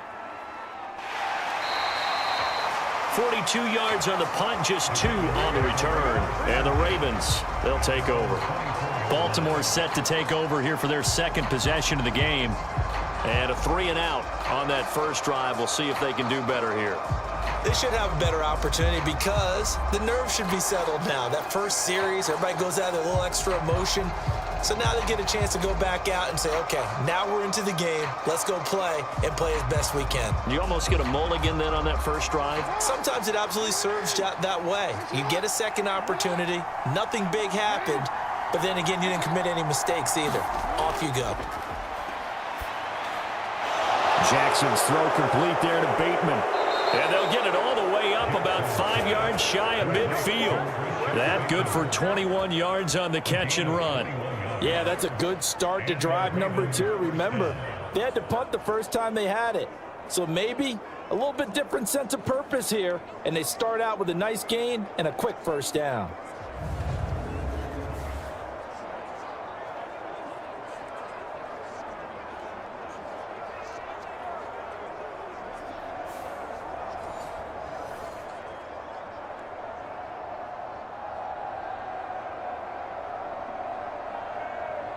The big play to start him out has him at the 45 already.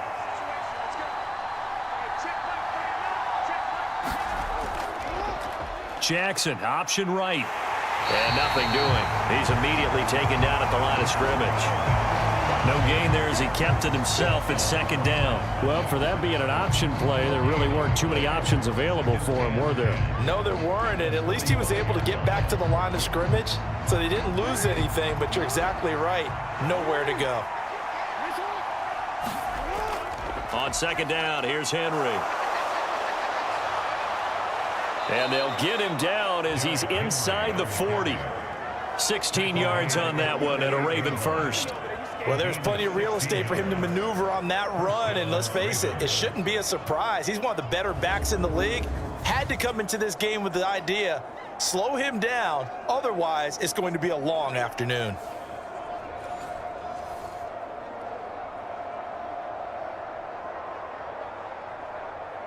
So a 1st and 10 now in Houston territory at the 38. Jackson going to run. And the result here, a pickup of 8. Leaves him with 2 to go on second down. Oh, man, that wasn't far from breaking in a big way into the secondary. Read option, quarterback kept it, and while he didn't get a first down, he did get a nice chunk of yardage. Only a nice tackle prevented it from maybe going all the way. Now a 2nd and 2.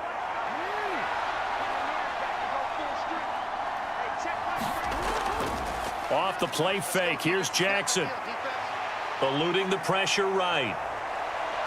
And Jackson going to have the first down as he will get to the ground to avoid the contact. Only 3 there on the pickup, but that's enough to move the chains. As he came to the line of scrimmage, he knew he didn't need much to reset the chain, so when he saw the space he needed, no hesitation. He went to the marker and got his guys a first down. A first down carry for Henry. And he tries to power forward, but he will not get back to the line of scrimmage. Mario Edwards from his in spot, able to push in there and drop him behind the line. The best thing that ever happened to Mario Edwards Jr., in my estimation, was moving from defensive end into defensive tackle. Why is that? I think he had such good size, but his quickness now is overwhelming when he works inside against guards and centers. And that allows him to make plays as one we just saw there, getting into the backfield and getting a tackle for the loss. Jackson. And this throw incomplete. Well, the defender all over him that time, but it's going to lead to third down. My first thought is surprise, because that's one of the better tight ends around, and I've seen him pull in balls like this before. But how about a little credit to the defense forcing that incompletion? A long way to go here on third down for the 8th play of the drive. Here's Jackson. Throw right side here, taken in by Bateman. And inside the 20 before he's brought down. Jackson to Bateman there for the Baltimore first. What a drive. This has been just chewing up the yardage, and here's one of their best plays yet as they finally get down into the red zone and look to finish this off with 6.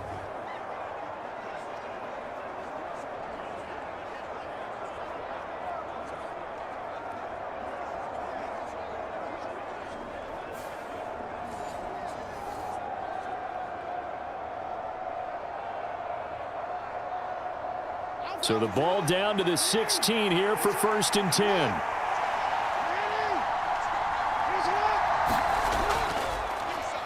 Jackson options out left, and they'll lose yardage here. Knocked back to the 19-yard line.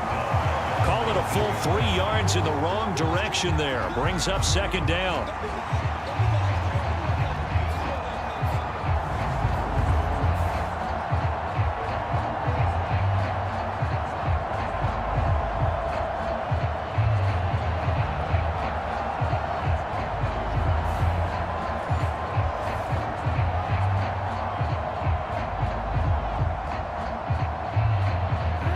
Rolling as we hit the midway point of this first quarter.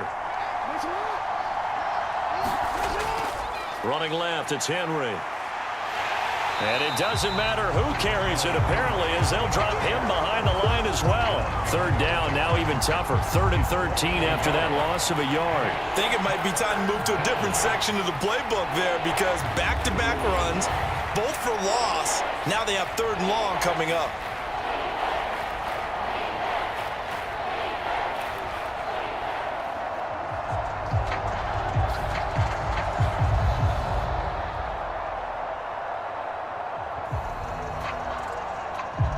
So 1st and 2nd down went in the wrong direction. They'll try to do better here on 3rd and 13. Jackson. And he nearly got the first himself, but it appears he's going to be about a yard or 2 short. Able to pick up a dozen yards, but they needed more. 4th down. That was a good effort there, trying to do it on his own, but as a defender, you're in a tough spot because you have coverage responsibilities behind you, and if you take off too quick to try and get him down, he might loft it over your head. So better to track with your man defensively than try to go up and make a stop on the quarterback. Exactly right. What you're hoping is that your guys in the front 7 can get him down.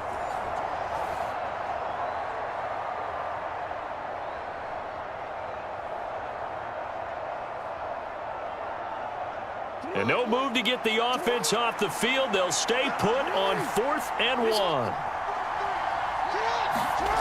Jackson from the shotgun. Got his tight end. That's complete. It's Andrews. And now this is going to depend on the spot. And they say he's just short. The Ravens go for it but come up empty. And this long drive is going to wind up yielding nothing. Well, certainly not the way that they were hoping that possession would end, failing to convert on fourth. And now they've got to make sure that they keep their poise, they keep their confidence. Just because it didn't work once doesn't mean if they get that same situation later that they shouldn't go for it again. The defense feels great, but the offense, they can't be despondent.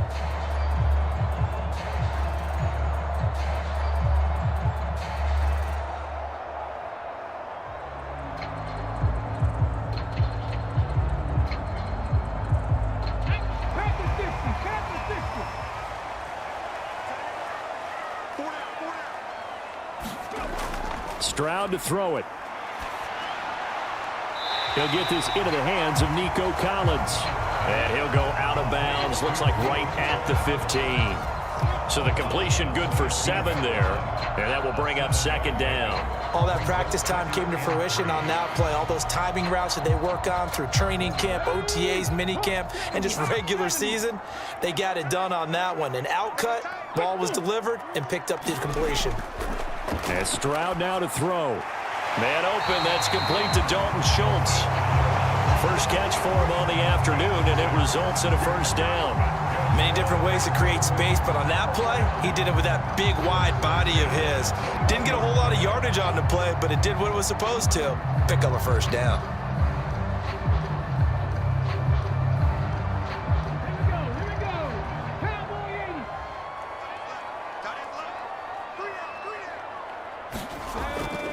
They'll go play action here with Stroud. This ball taken, and I think the ball's out, and it's picked up by the Ravens.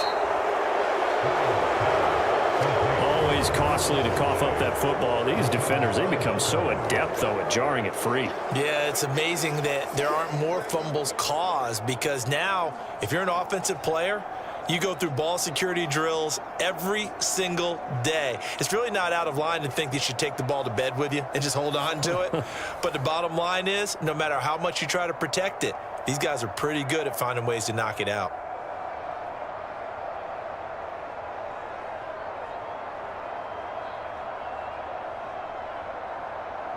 And now before the ball changes hands, they're going to take a look at this just to make sure that they have it right. And the question, was the knee in fact down before this ball comes loose? And is the video convincing enough to overturn it? A lot of factors here. Remember, you also need clear possession of the football afterwards. This is a tough one to overturn.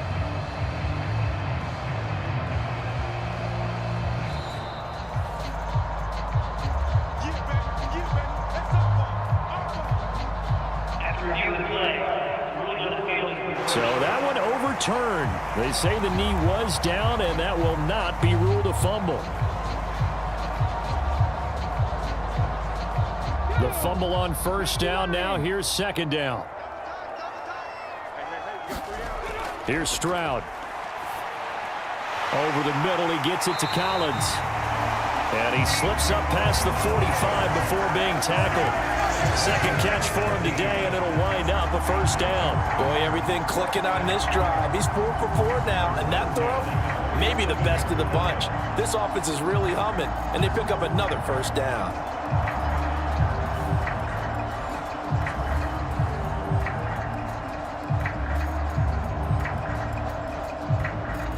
A couple of first downs on the drive already, as they'll go from the 47 now on first down. They'll look to throw again. And the Raven pressure too much. Down he goes.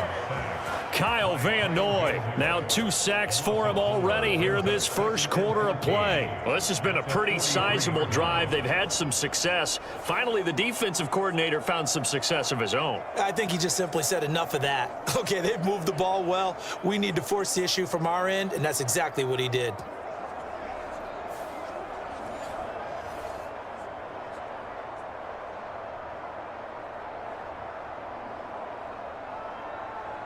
Second and 14 as they've got work to do here after the sack. A first carry here for Joe Mixon.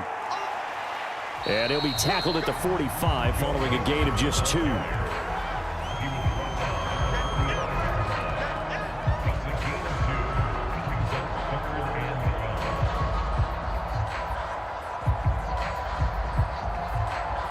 7th play of this drive coming up, but a long way to go on 3rd down. Now Stroud.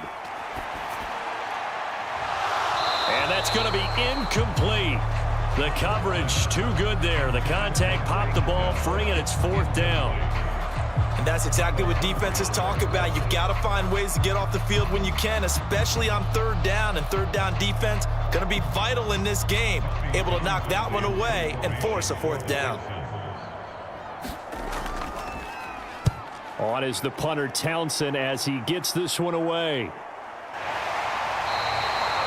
It'll be a 39-yard punt, no return, and the Ravens will get it. 1st and 10 from deep in their own territory. And Baltimore's offense set for this next possession. We've seen both of these offenses still sort of in that figuring things out phase, but I suspect some action on the scoreboard soon as they start out here 1st and 10.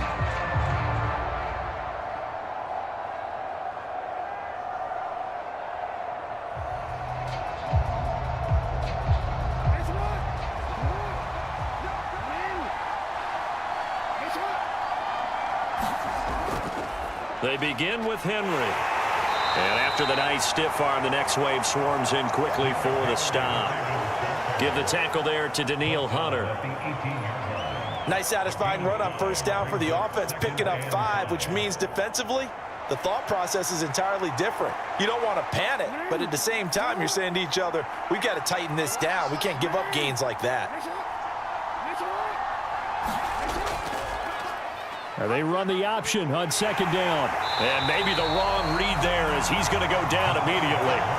It'll be a loss of a couple on the play, so now 3rd down coming up. Boy, the pursuit there, terrific from the linebacking core. Oh, it certainly was, because so many times on an option play, you'll see a linebacker make a beeline for the quarterback and then zip, one cut, and he's grasping at air. But this time, he locked in on him the whole way, took an excellent angle, and his grasp came up with the quarterback.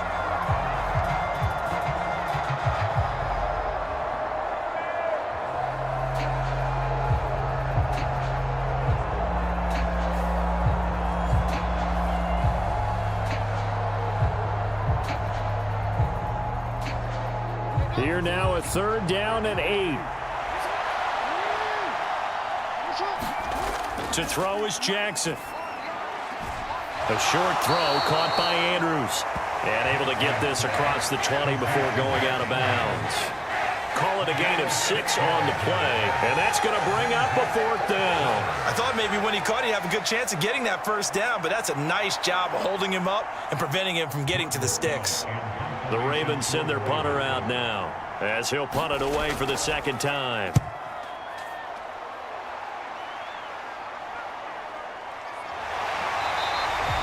That'll be a 41-yard punt, 4 yards there on the return, and the Texans will take over. Houston set to take over. The results for them so far not that great. Well, not good at all. 3 drives, 3 punts. Yeah, and now what you're doing is you're looking at your play sheet. You're trying to figure out what you're going against defensively. I wonder, are they showing them something they haven't seen or anticipated in practice, and maybe that's throwing them off? Or do they just have to go to a different play calling section and try and run some offense that way? They've got good starting field position as they come up here 1st and 10 at their 38. Throwing to start the drive. Stroud. He finds his running back, Mixon. And he'll be taken down, but not before he gets into enemy territory. Give him 13 yards on the opening play of the drive and also give him a 1st down. Nice little nifty play for him there. Yeah, that's the ability to read a defense and utilize players that don't often get picked up in coverage easily. And I'm talking about being able to use the backs out of the backfield. Because I know that when I used to cover, hey, we get everybody oh, he just snuck out there, and they just got a nice 1st down there. What do we love to say? Get those backs into space, right? And they were able to do that there. Nice pickup on 1st down. Good work after the catch. Gets him 15 and a 1st down. And it's a real luxury when you have a guy who can turn a short throw into a solid gain at any moment. Once he caught that ball, he ID'd where the open grass was and got there in a hurry to pick up a new set of downs for his offense.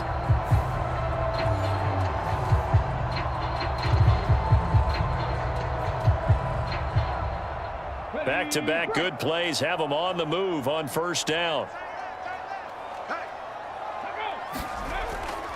Mixing up the middle. And he works his way free all the way down to the outskirts of the red zone. Another nice gain, 13 yards that time, and another first down. How best to describe that one? I'd say right down Broadway on that run. A straight-ahead running. I think that might be something we see a lot of between the tackles today. Well, he's enjoying things so far here this afternoon. Sees a crease and bursts through it for a solid gain.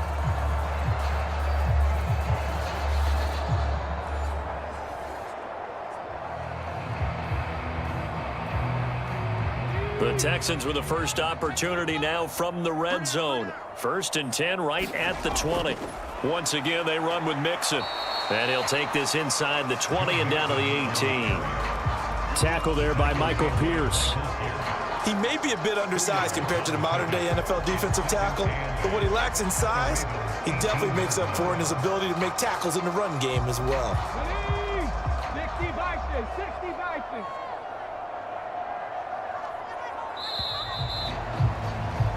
We're scoreless after one. Ready for the second quarter from Houston. It's the Texans in possession of the football as they've got a 2nd and 8 forthcoming.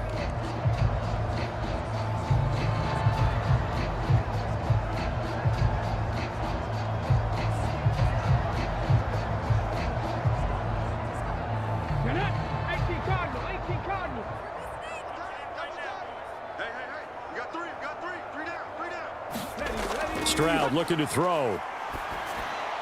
On a slant, here's Collins.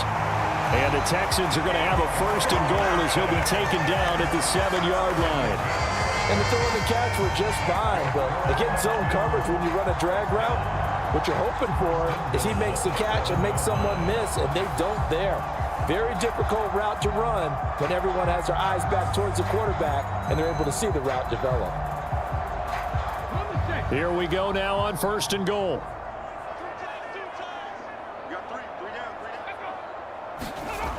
Stroud working out of the gun. Nothing open downfield, so he'll throw it away. And down here, 1st and goal, if it's not there, don't force it. You've got at least 2, if not 3 more shots at it. So that's a wise move to get rid of it. They'll try again here from the 7 on 2nd and goal.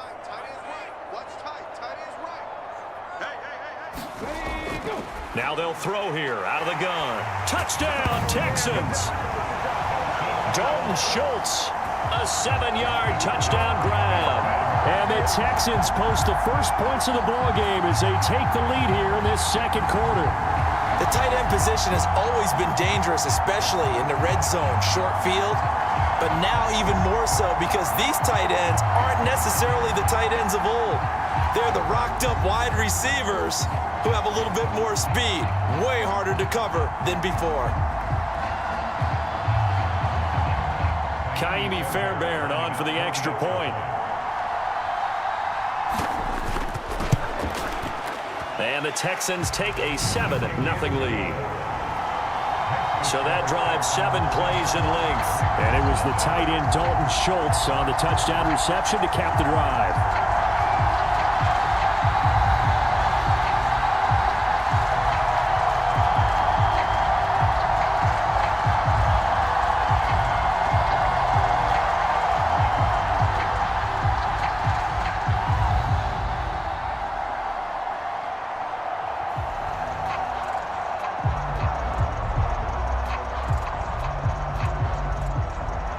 So after the touchdown, here's Fairbairn now to kick it away.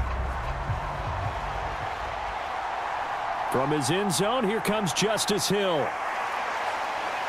And he'll go down as this drive will start at the 25-yard line. And now Baltimore gets set to take the field. They'll be looking to match that touchdown from a moment ago. 7-0 is the score as they begin with a first down.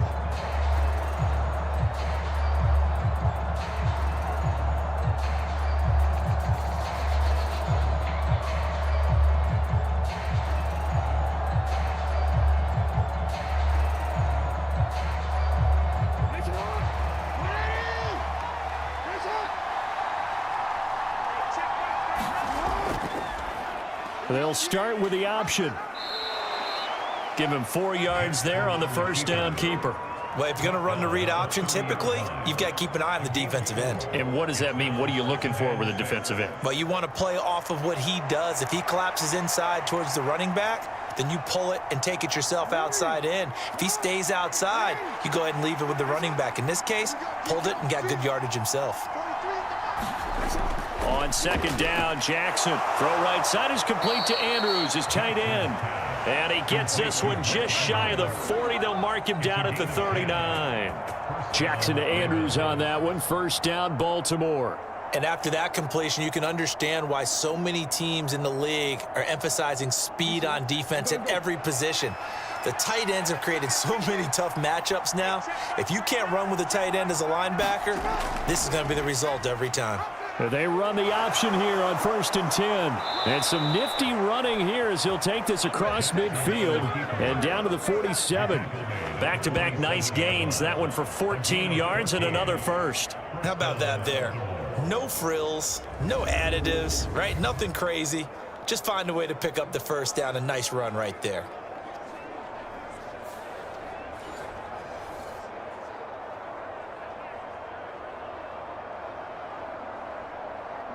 This offense finding its legs now. Here's another 1st and 10.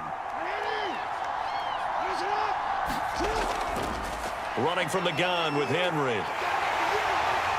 And they'll get him down after a pickup of 8. 2nd and 2. Good yardage there on first down. Exactly what you want. Get yourself set up to keep making first downs, keep the clock running. And if they're smart, you're starting to milk the clock. No hurry before you run your second down play. Ball on the 39. Here's 2nd down and 2.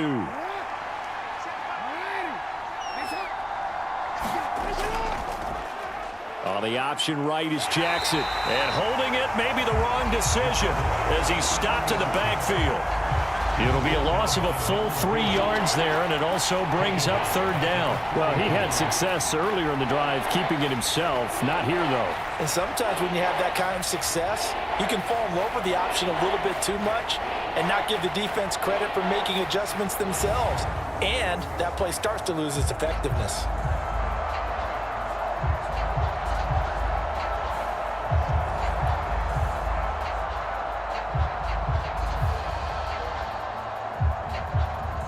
The Ravens on 3rd down. They've only converted once in 4 tries. This will be 3rd and 5. Jackson now. A short throw caught by Andrews. And he will have a Ravens first down as they're able to get the 3rd down conversion. As an unbiased observer, I think it would have been interesting to see what they would have done if they hadn't gotten the first down there. But since they did, I guess the point is moot. Yeah, they're right there in that middle ground, field goal range, punt, go for it. But as you said, they picked it up.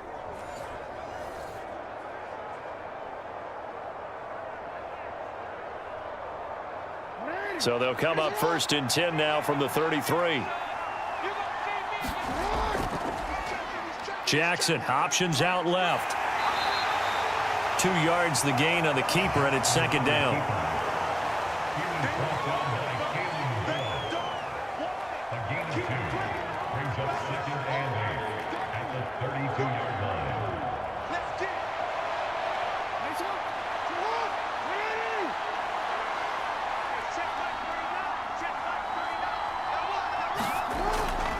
A first carry now. This is Hill. And he struggles to get a yard here. Maybe a yard down to the 31. Not a big run, not an explosive run, but they've held the ball for plenty of plays on this drive. They're just trying to impose their will on the defense right now. An 8-play drive to this point. So here's play number 9 on 3rd and 7. Throwing is Jackson. And this effort will not get it done. He stopped well short of the first down at the 29. Only able to get back a yard for his efforts, and that leads us to 4th down. I'm actually looking at this play with defensive eyes here, partner, because they were still laser focused on him after his earlier exploits on this drive. I think they went back to the well just a little bit too soon. He got across the line of scrimmage, but they certainly weren't giving up much more than that.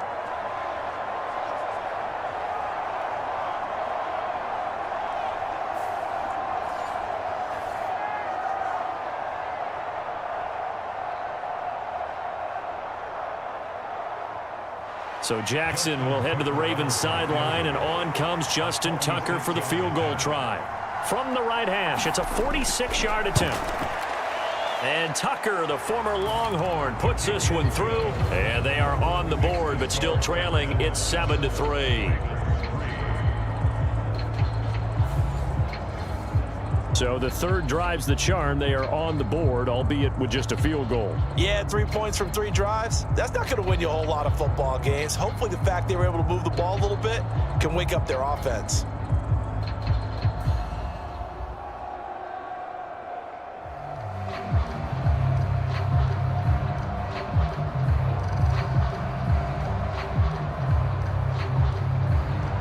Tucker now following the made field goal, set to kick it away.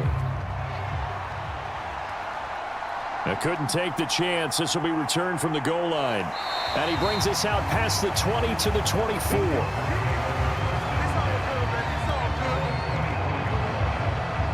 And the Texans set to come onto the field.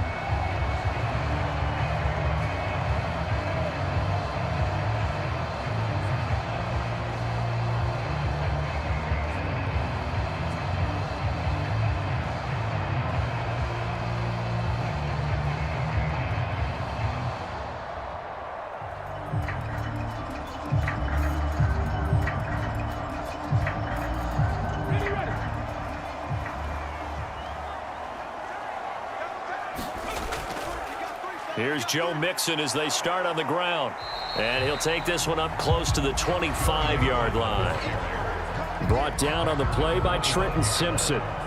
But not much on that run, Charles. No, that's exactly the way to execute a run blitz there. They guessed correctly that they would move the ball on the ground, honed in on it, and stopped them. Mark that down for a win in the defense's column.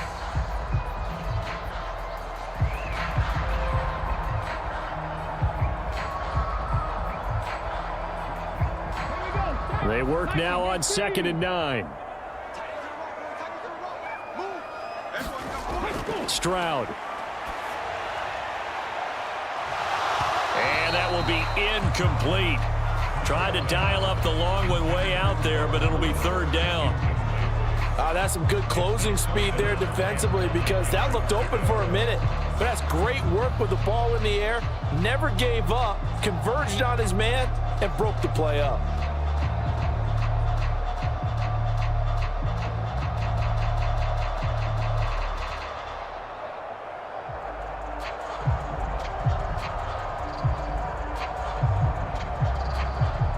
After an incomplete pass on 2nd down, that'll leave him trying to convert on 3rd and 9. Back to throw. Here's Stroud. Work in the middle of the field, and he's got a man complete. And he is going to have a Texans first down as they're able to get the 3rd down conversion. So many times in my career, I've heard coaches talk about completions are one thing, but as long as we're there at the catch and we get guys on the ground, we can live with that. But if you're going to give up 10, 12, 15 yards after the catch, then your defense is going to be in a lot of trouble.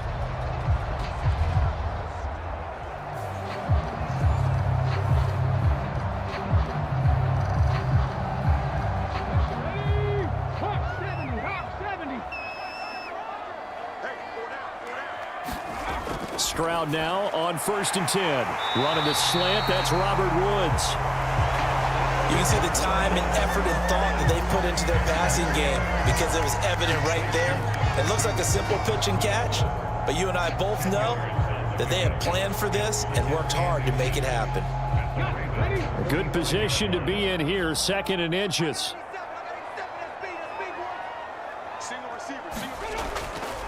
Inside handoff to Mixon. And he'll be brought down, it looks like right at the 40.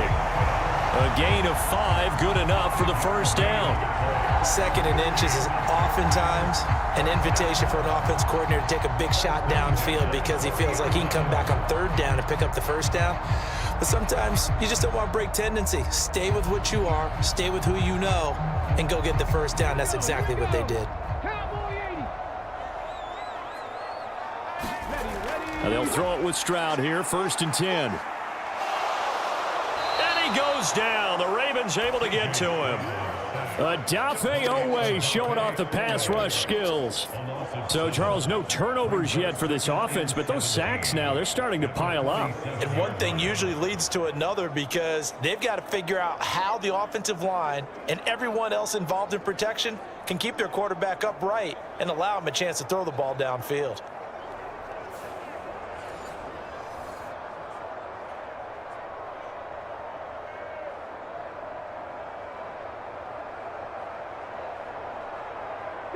Sacks, a growing theme in this first half. This is 2nd and long.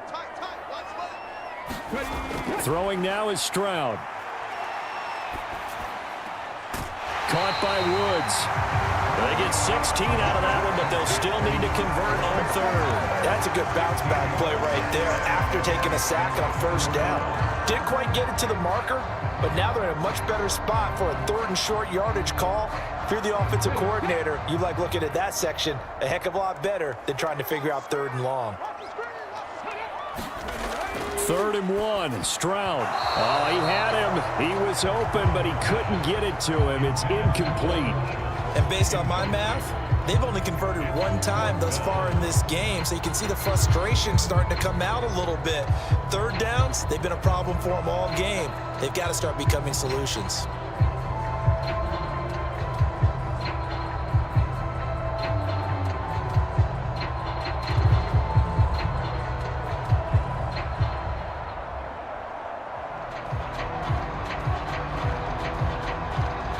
From here, this would have been a 48-yarder, but no, they're going to go for it.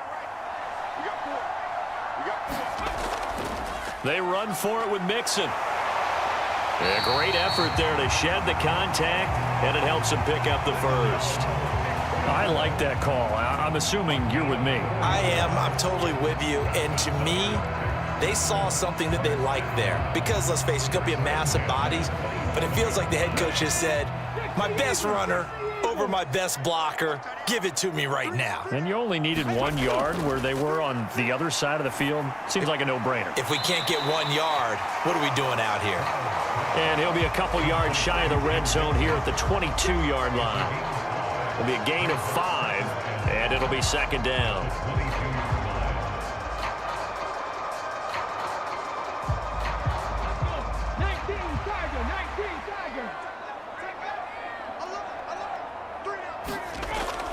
It's Mixon on the counter, and he is going to be stopped cold behind the line of scrimmage. It'll go down as a 2-yard loss, and it brings up a 3rd down. And they have just not been able to block him at all throughout this game. Seems like every other play, he's doing something in the backfield. Already got 2 sacks, and now here's a tackle behind the line.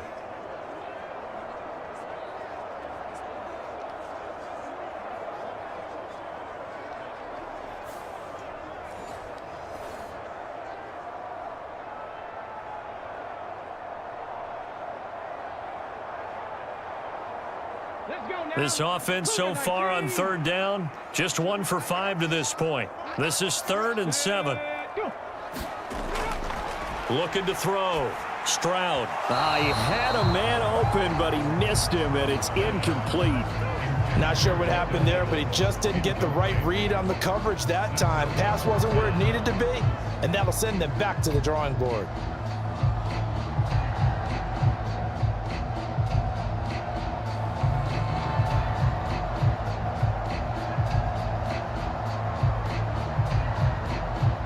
So on 4th down, Texan kicker Kaimi Fairbairn comes on.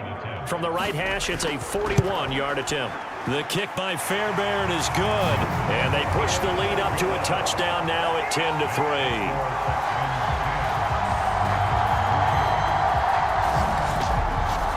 So a nice kick there as they add 3 to the lead.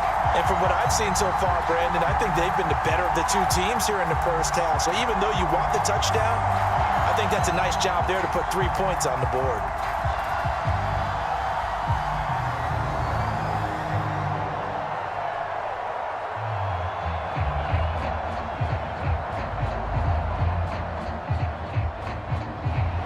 Fairbairn now following the made field goal. He'll send this one away.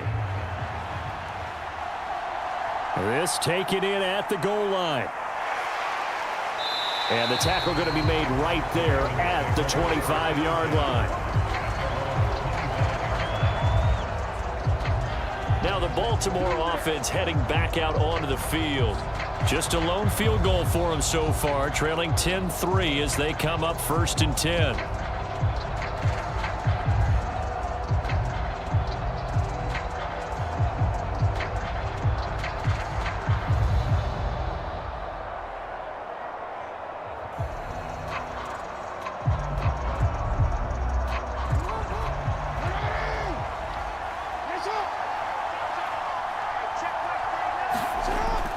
They'll start this drive out on the ground.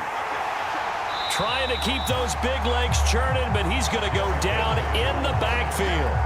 Officially, it's a 1-yard loss. That's going to bring up 2nd and 11. Yeah, another negative play in an early down situation. This one to start the drive. You're putting a lot of pressure on your quarterback to bail you out when you're in 2nd and long yardage.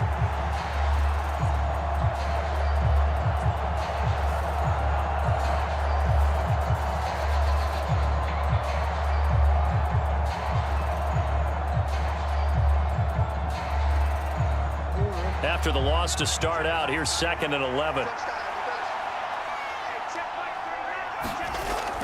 Off tackle left with Henry. Stiff-armed him. And he'll be out right at the 35. 44 yards rushing now on 8 carries for him so far. And that's the big fella's MO right there. Running through tackles, keeping the sticks moving forward. This defense, if you don't bring 11 guys to the ball to try and get him on the ground, he's going to keep making runs like that. I feel the press box shaking every time he touches the rock.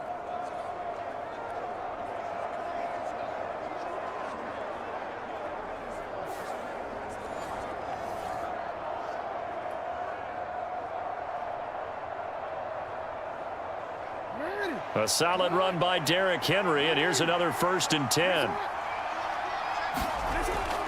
Here's a give up the middle. And trying to push forward, but he is going to be stuffed up in the backfield. He'll lose a yard there, and it's 2nd and 11. I thought he did a nice job there setting an edge and make sure nothing could get to the outside. But he decided that wasn't enough for him. Worked his way back inside and made the tackle on the ball carrier.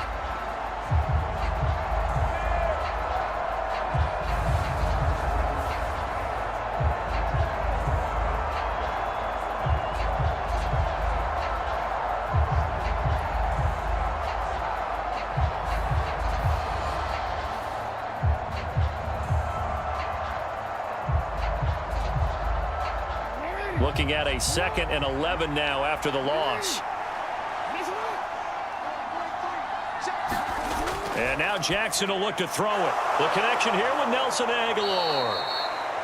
And getting this just shy of midfield, they'll spot it at the 49. 15 yards there for number 15. And that play came together really well for them as he found open space, makes the catch, and gets down to the 1-yard line. You know he's kicking himself right now. He thought he had a chance to get a touchdown and put that in his ledger. Instead, his team gets a chance to cash in over these next few plays. 2 first downs have him up near midfield now on 1st and 10. Here's Jackson to throw.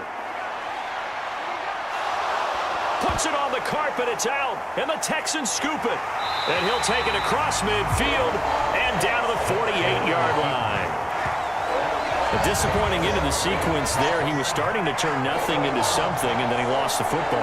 And sometimes things get lost in the transition. And what I mean by that is you go from being a passer to a runner.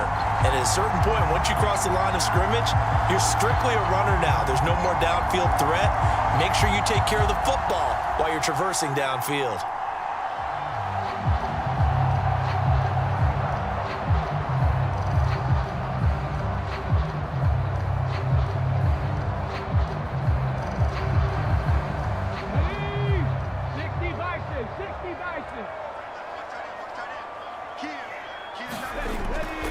Mixon with a first down carry. He'll take this to the 46. He's definitely tough to get down. We just saw it right there. But how about what we did see? Pursuit, wrap up, and then the big finish with the tackle. From the 46, here's the 2nd and 8. Again, it's Mixon. And he'll go down shy of the 40 at the 41. It'll be a gain of 5, but still about 3 yards shy of the first down marker, and now it's 3rd down.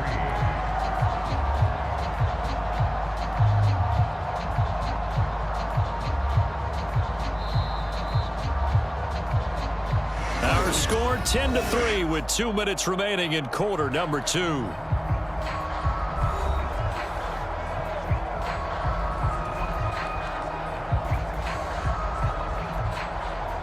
A good chance this is 4-down territory if they're unable to convert. But right now looking at a 3rd and 3.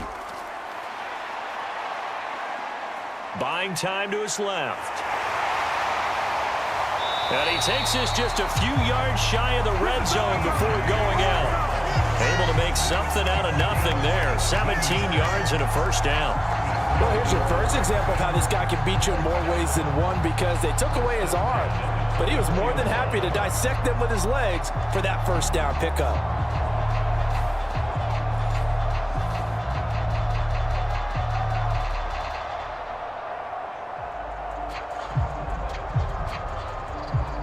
Come on. Hey, 70, now to change things up, Stroud will throw it. A quick throw there is incomplete. Not sure what happened out there, but it looked like the timing was a little off on that throw. Well, you know I'm a defender, so what am I going to say? Great defense. Darn right. They did something to disrupt that timing. 2nd and 10.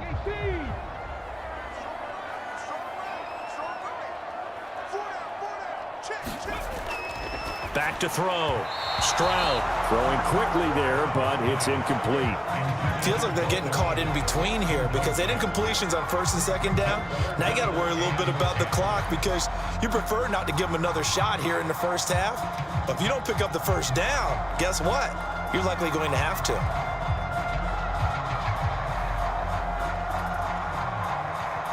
So back-to-back incompletions, and that has them staring at a 3rd and 10. Looking to throw.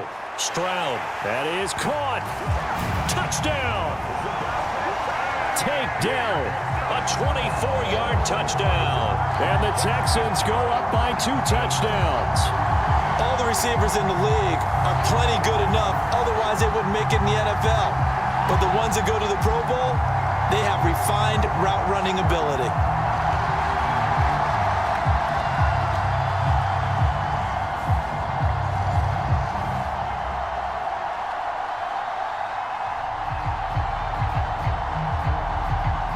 For the PAT, Kaimi Fairbairn. It's up and good, and that makes it 17-3. So the drive there took 6 plays, and it results in the Texans finding the end zone.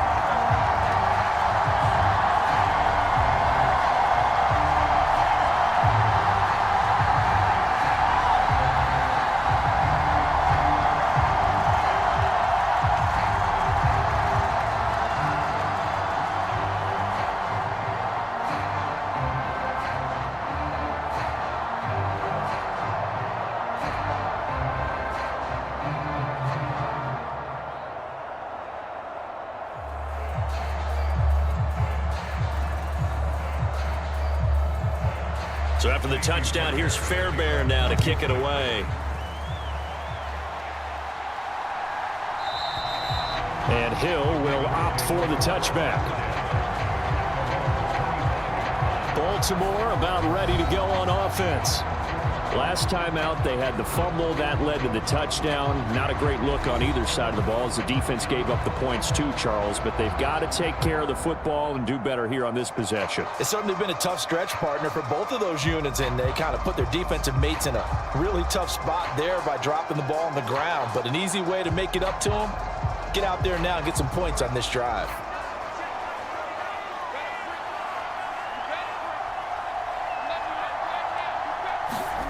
On 1st and 10, it's Jackson. That ball's caught. Aguilar right side. And they're able to get this one across the 35. A gain of 11 to kick off the drive, and it's a quick first down. When you're struggling on offense, you're looking for anything possible to get you going. Sometimes you do it like basketball teams that don't normally press. You put a press on, bring people to life, make them move a little bit quicker. Maybe that'll help them as they head towards the half. Meanwhile, Jackson's throw into the hands of Andrews. And a 5-yard gain gets him to the 42. Well, they're unable to convert that into much, but it's never a bad idea to try to get the ball into a tight end of his caliber's hands and see what kind of disruption he can cause. Now the Ravens going to use one of their timeouts as they'll stop it with just over a minute to go before halftime.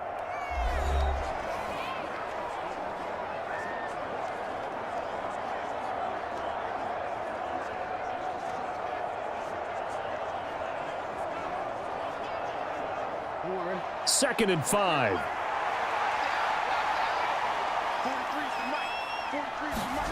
Now it's Jackson. And he's going to go down. The Texans come at him and able to bring him to the ground. The Ravens going to use the second of their timeouts as the stoppage will come with a little under a minute to go in this first half.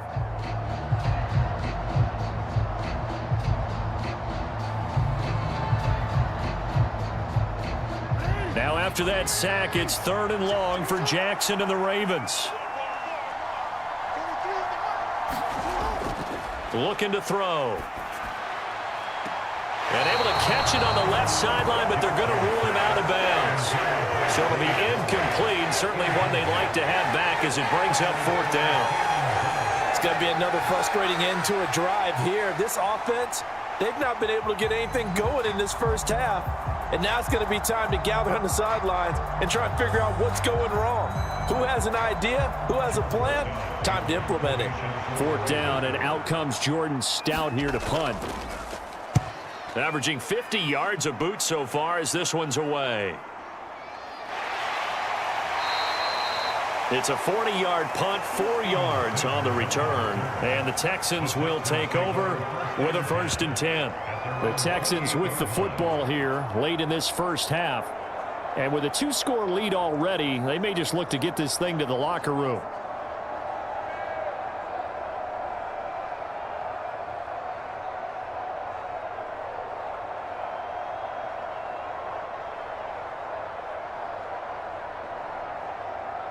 Ready?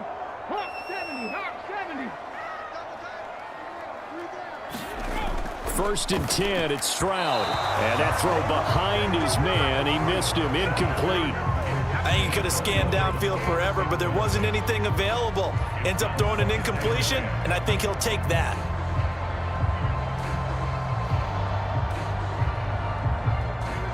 Now a 2nd and 10. Throwing again, Stroud. Being chased out left. And they get him down, but not before he takes it across the 40-yard line. Now the Texans will burn the first of their timeouts as the clock will stop with 33 seconds to go in the first half.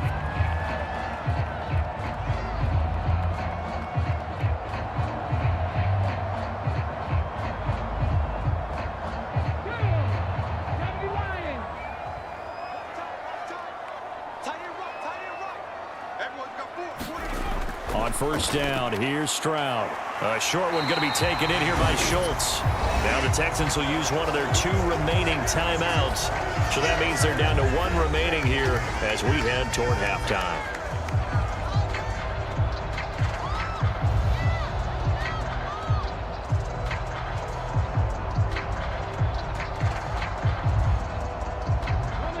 Second down and a little more than a yard here. A shotgun snap to Stroud. Flush to his right. And he is tackled inside the 40, not quite to the 35. A nifty bit of scrambling there. 12 yards, 1st down.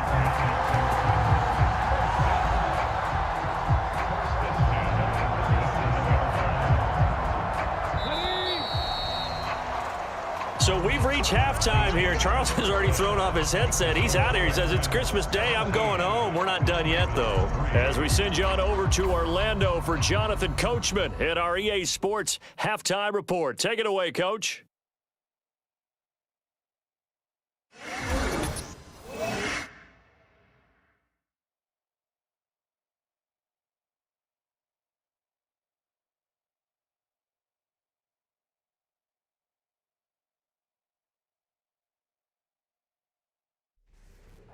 All right, Coach, thank you, and we welcome everyone back for quarter number 3.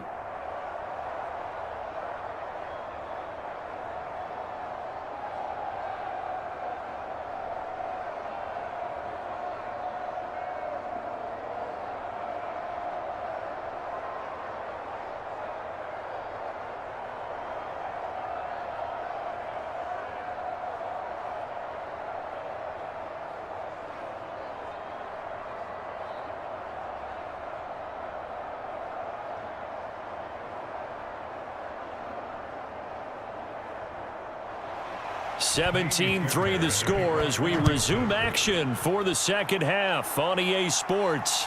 Taken at the goal line. And not much happening on the return as he'll get this to about the 23. Out come the Ravens now. They'll go on offense first here in this third quarter.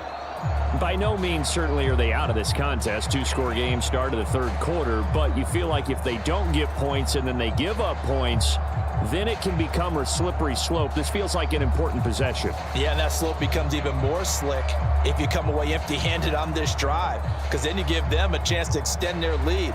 You need some kind of points here, even if it's just a field goal. It's what I call one of those calming drives, try and slow things down a little bit. They'll start by running the option to the right. And, boy, this defense again really making things tough on him as they stop him for no gain.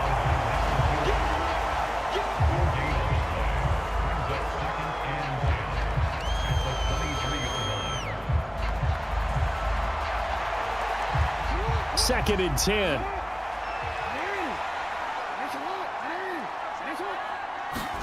From the gun, Jackson. And that almost their first INT of the ball game. Had his sights on it, but he couldn't seal the deal.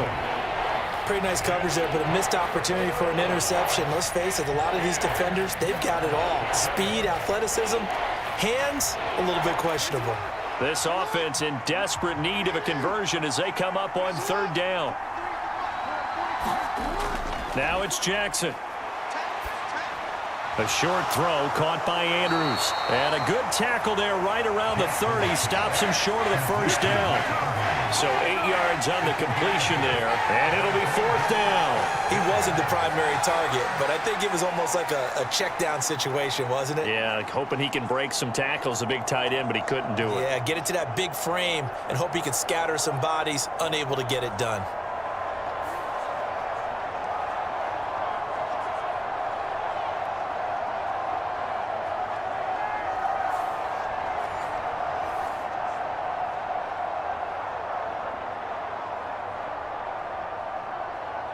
The Ravens send their punter out now as he'll punt it away for the fourth time today.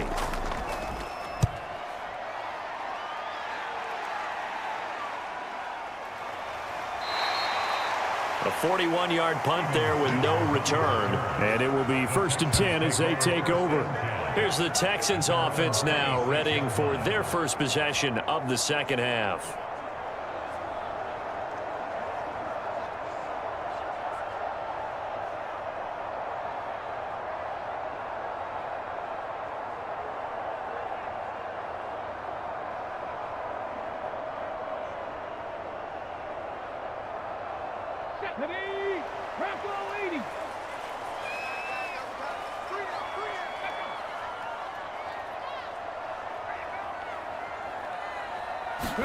Stroud to the air on 1st and 10. A short one going to be taken in here by Schultz. So 5 yards here, 5 on the play.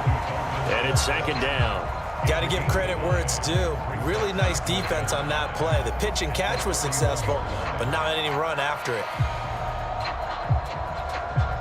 Now 2nd and 5.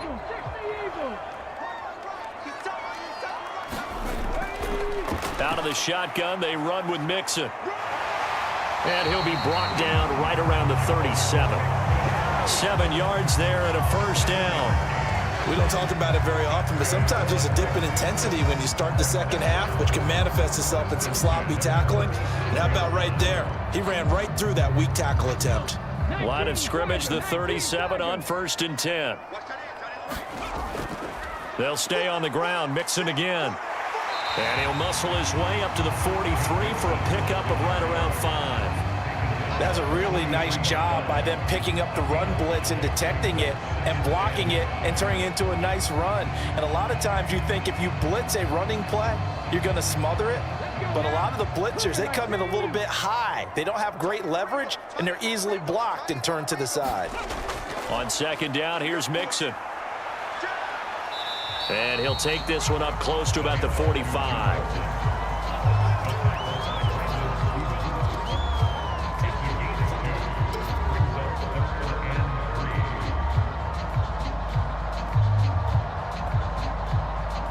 Here's 3rd and 3.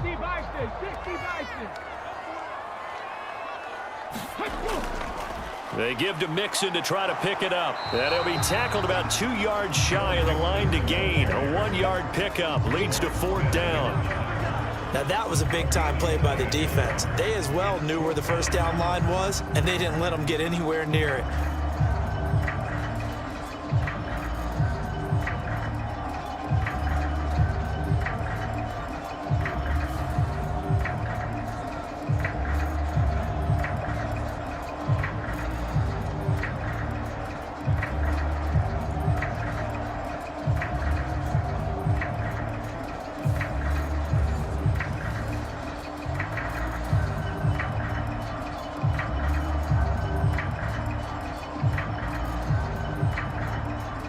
The Texans send the punter out as he's on to kick it away. Yeah, yikes. Terrible kick headed straight for the sidelines. And Baltimore's offense set for this next possession. And, Charles, they're certainly still right in this game, but they need that offense to wake up and in a hurry. Yeah, I like the way you put it. They certainly did seem to sleepwalk a bit in the first half. Now that their defense has done its job, it's their turn now to go out and try and get some points.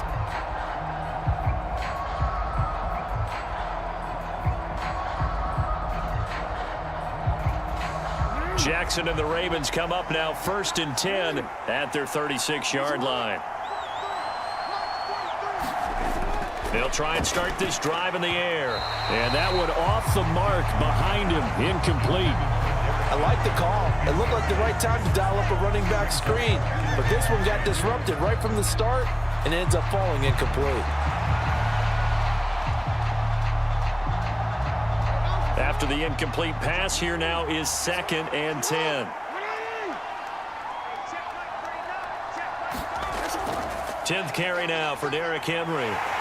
And the hole closes quickly there. He gets maybe a couple up to the 38. Well, that's a good start to this drive on the defensive side of the ball. Force the incompletion on 1st down. Then you're able to shut down the running play on 2nd. Yeah, I wouldn't be surprised now. A little bit of pressure going at the quarterback in the expected passing situation. These guys have punted 4 times already, and they're staring at a 5th, barring a conversion here on 3rd down. He dumps it off for Henry. And he is going to lose yardage here. They'll wind up losing 3 here on the play. And that's going to make it 4th down. Boy, how good has this defense been seemingly all game long? I really think right from the first snap, I think you're really onto something there. In this passing game, it just can't get off the ground. And that play, it wound up losing yardage.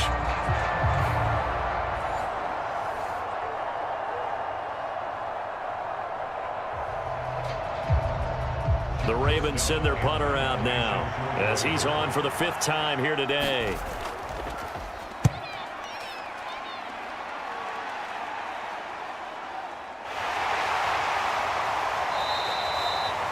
Good coverage there holds him to just a 2-yard return following a punt of 44.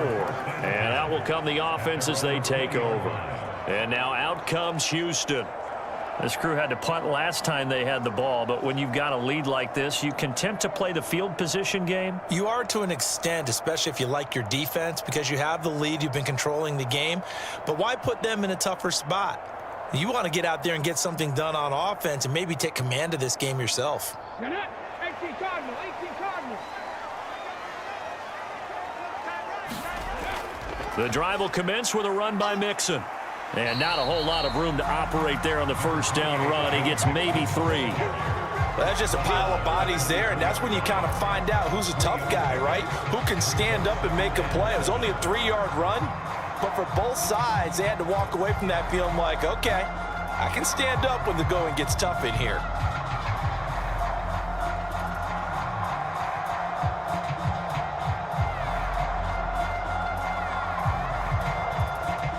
Now 2nd and 7 from the 23.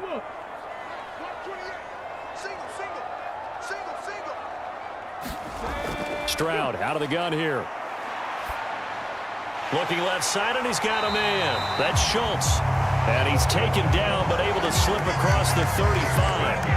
That'll give him 60 yards receiving now as he's got a first down. And now we get into the psychology of the whole thing, because a lot of teams with a 2-score lead in the third quarter, they almost become defensive with their offense, just playing not to lose. I think with this team, you got to figure at this point, this is a great spot for them to go into attack mode, really try and put the hammer down and finish this one off.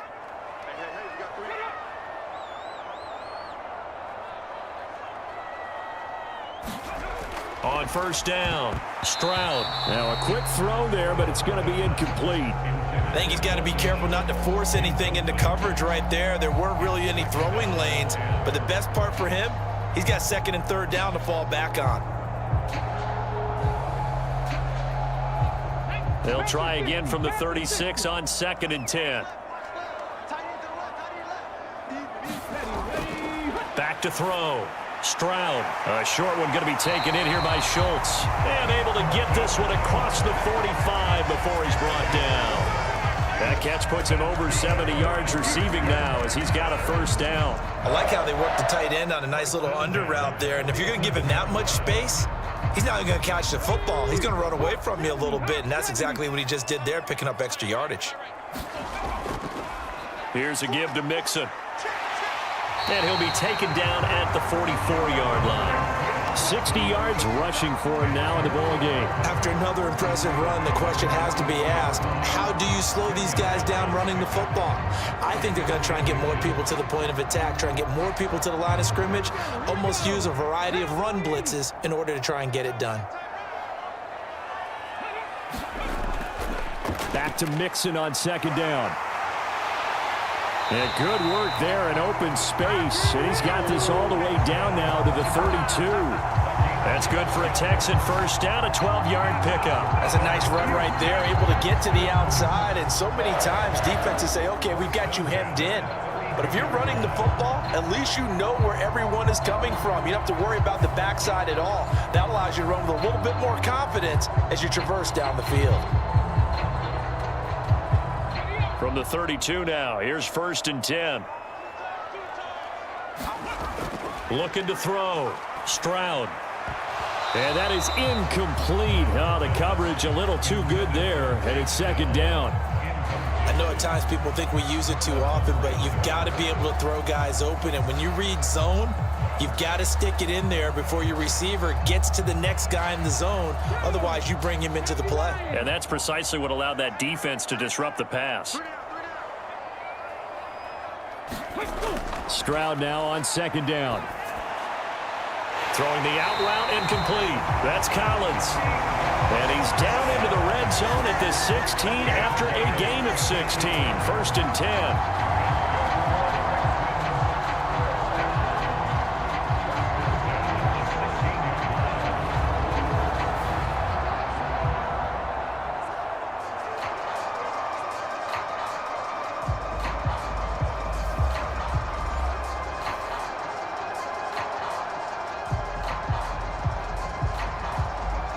So the ball down to the 16 here for 1st and 10. In motion right, that's Dell. They go back to the ground now with Mixon. Just a yard on the pickup there, and it'll bring up a 2nd and 9. They're in a pretty good spot right now with a convincing lead. I think this is where they put on the boxing gloves and start to try and pound them into submission. And the offensive line, they've controlled this game. I don't see why that trend would change now. Now 2nd and 9.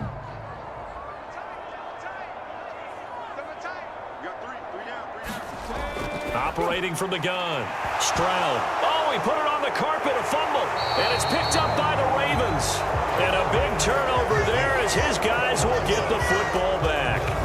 So potentially a turning point here in the third quarter as that swings the door back open just a bit. Yeah, they're still down 2 scores, but I do think we're at that point in the game where you're going to reach for the football whenever possible. You're going to hear the coaches scream from the sidelines, tackle him, second guy in, tackle the ball.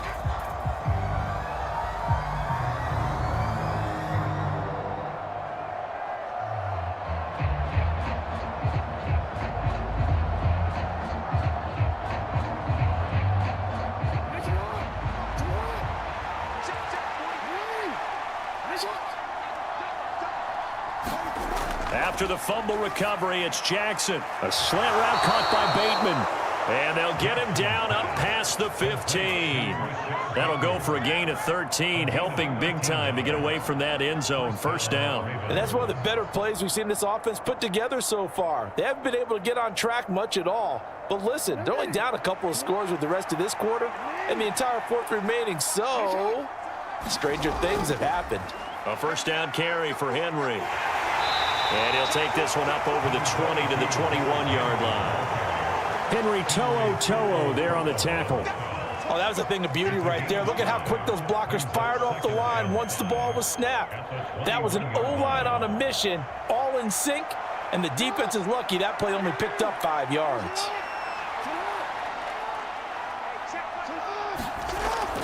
Second down, they go again with Henry. And he's dropped just before the line to gain. 4-yard pickup leaves him with 3rd and 1. On any running play that's called, they're always hoping that it's going to break big and go the distance.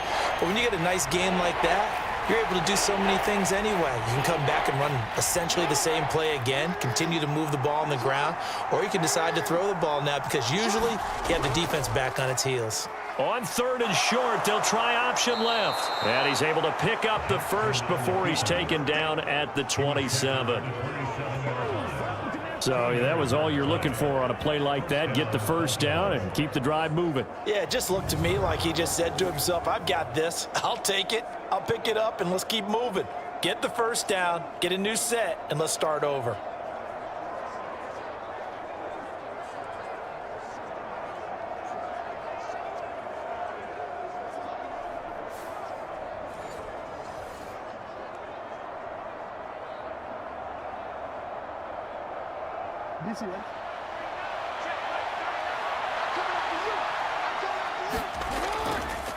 They go play action now. Jackson.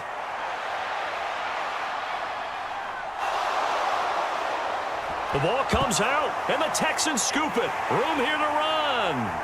Inside the 20. And it's a huge return as he brings this all the way back down to the 15-yard line. Partner, everything that happened before that fumble was great. Good vision, navigated the open field, got good chunk yardage. At that point, if you see a defender coming, just step out of bounds. Don't risk all you picked up before they hit to just try and get an extra yard or two. Out comes the Houston offense as they get set to take over here. They take over already inside the red zone thanks to a great return there after the fumble. 1st and 10.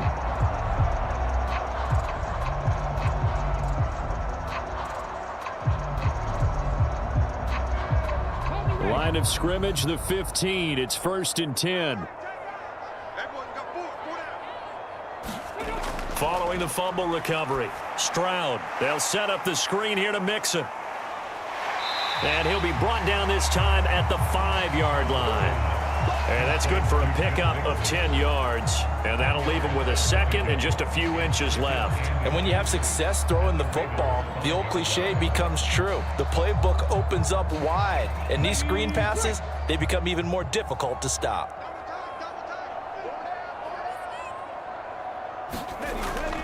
A toss left, Mixon.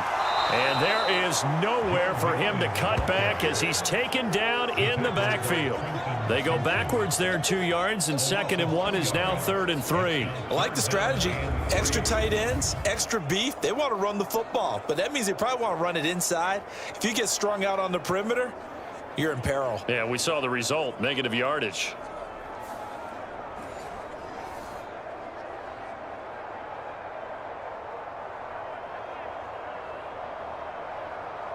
The Ravens bring out an extra defensive back here on 3rd.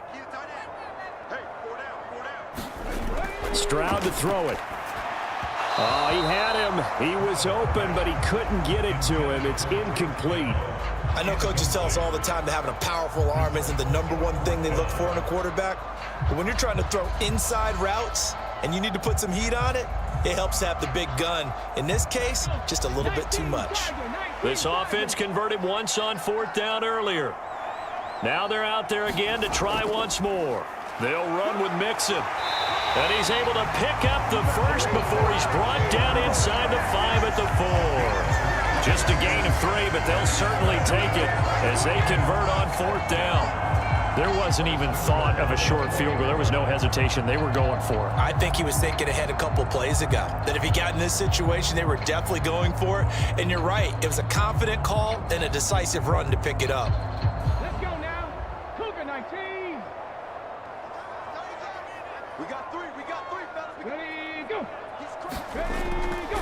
Pierce going to take this down just short of the goal line. He got 3, but could not get the ball over the chalk. Give him 3 on the gain there. 2nd and goal. And now defensively, you have to look at this like the game's on the line. It's just the 3rd quarter, but another touchdown given up here could really spell an end to their chances. So they need to toughen up and keep them out of the end zone. They go option right on 2nd and goal. And he's in for the score. Touchdown, Texans. C.J. Stroud keeping it himself from a yard out. And the Texans have moved out in front by 3 touchdowns. And maybe there that was just a case of completely overlooking the guy holding the football. It certainly felt like it, didn't it? Because on my checklist, okay, as a defender, QB's last. Running back, fullback, heck, jet sweeps nowadays. Before you even get to thinking about the quarterback might actually keep it. Fairbairn now to add the extra point.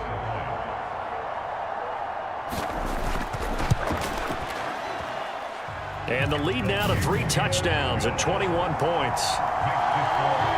That time a 6-play drive. And it was C.J. Stroud who finished off that drive with the touchdown run.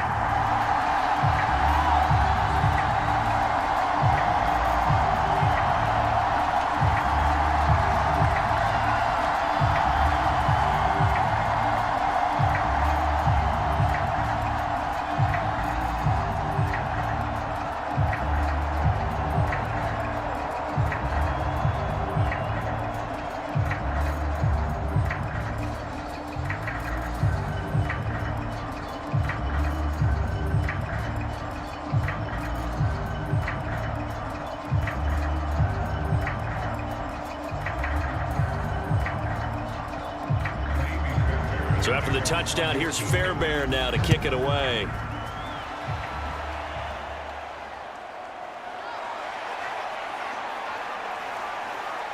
A solid return, pretty good field position. They'll start at the 32. And now here come the Ravens.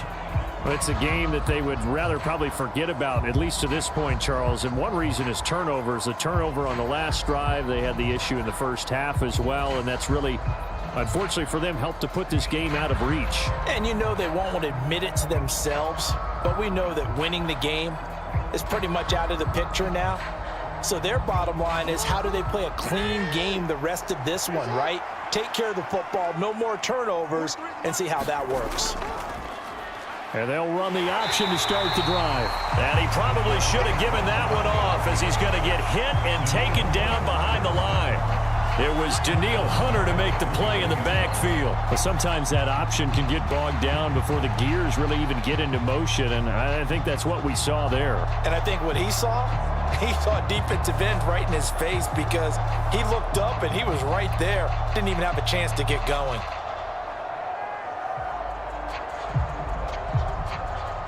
A 3-yard loss to start the drive. They'll look to make that up and then some on 2nd and 13. Inside handoff, Henry. And he'll scratch out a yard up to the 30, and that's all. Vision is so important for the man in the middle because his ability to look through all the clutter that's happening in front of him, diagnose a play, and then go make it and finish it, that's when the great ones know that they have the goods. These guys have punted 4 times already, and they're staring at a 5th, barring a conversion here on 3rd down. This will go to Henry out wide. And he'll be brought down at the 34, well short of the first down marker. He did his best to just get 4 out of that, but not enough. And now 4th down. How about that strategy there, Brandon? 3rd down. They just said, we've got faith in our tacklers. We'll give you the short stuff, and just decided to protect the sticks. So every time I hear fans telling me tackling's not a part of the game anymore, plays like that, I can clip and save and show them you have to tackle well if you want to be a good defense. The Ravens send their punter out now as they're forced to kick for the 6th time today.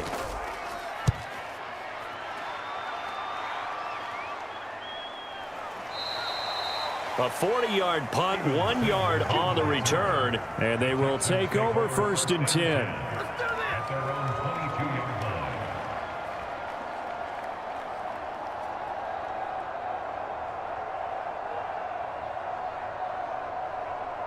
Houston's offense already at the line, set to get going.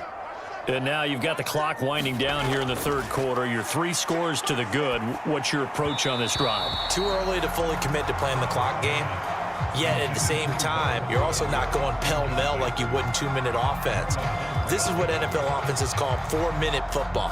Take the clock out of the game a little bit, wind it down, but at the same time, keep advancing the ball down the field.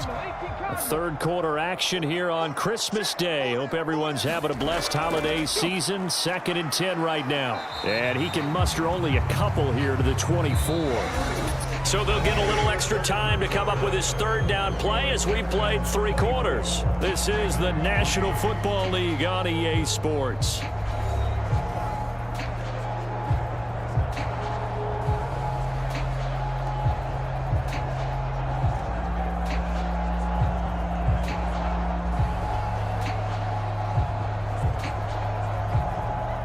This offense on 3rd down today, they're hitting at just 30%, 3 for 10. This is 3rd and 8.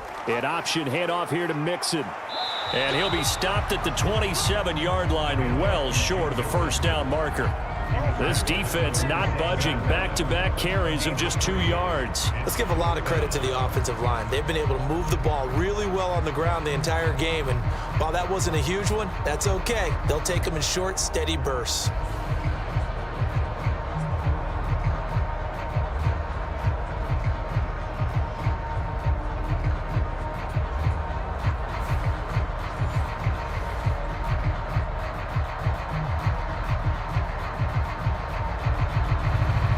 The Texans send the punter out as he's on here to punt it away.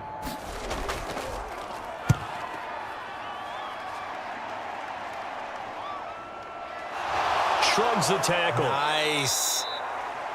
A 40-yard punt, 5 yards on the return. Here comes the Raven offense now, ready for another possession. Even though they were able to force the punt defensively, still a big hole to climb out of, especially at this late stage of the contest.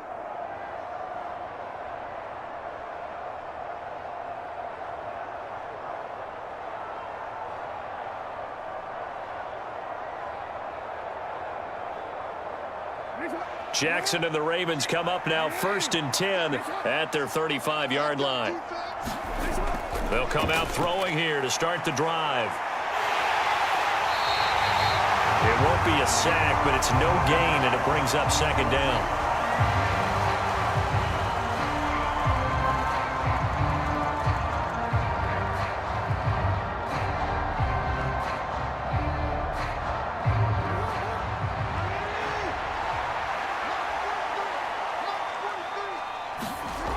Jackson from the shotgun.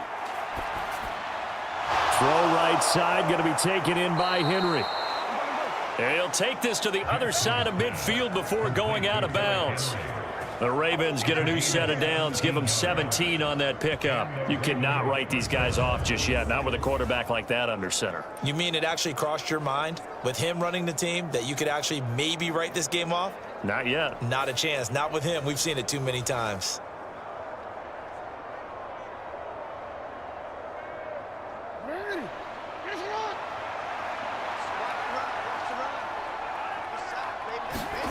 Throwing on first down, it's Jackson. And he's going to be sacked. They sack him back right at the midfield stripe. It'll only be a loss of a couple, but the pressure gets home on first down. But one thing I do know, these guys on defense, they don't want this game to end. They're winning by multiple touchdowns. They've shut down the opposing quarterback in a big way, and they're still picking up sacks as we approach the end of this one.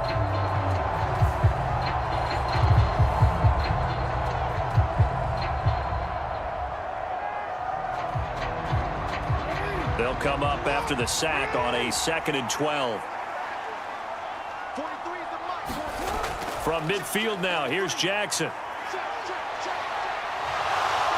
And he'll slide to a halt here, still a little shy of the first down marker. 6 yards there off the scramble, but it'll still leave him with a 3rd down. Well, this has certainly turned into a showcase game for what he can do on the ground because they're just continuing to give him chances to run it, and he's earning every additional carry by putting up positive yardage on each run. On 3rd down, Jackson hit as he throws. He lost the football. It's loose.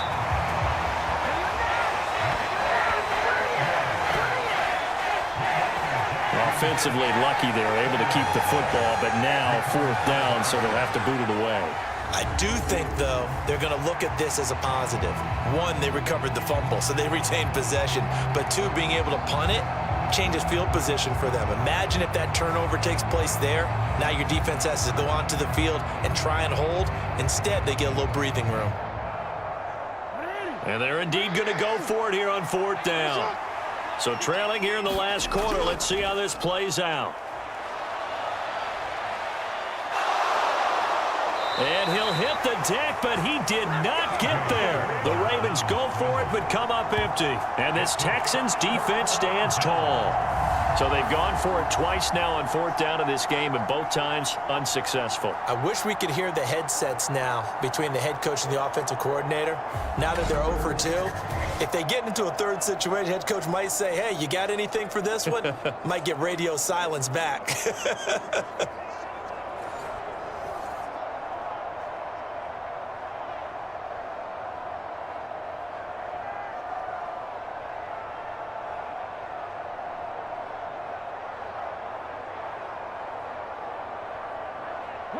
So good starting field position for him here as they come up 1st and 10 at their own 43. They begin with a run by Mixon. And he'll be taken down at about the 45. Brandon, I've got to think this offensive line has got some smiles on its faces. And I know it sounds crazy, but they practiced for this back in training camp. They knew they'd be in situations where it'd be extra defenders in the box coming after them, trying to keep them from locking down a game. Right now, they want to show the world they're up to the challenge. 2nd down and 8.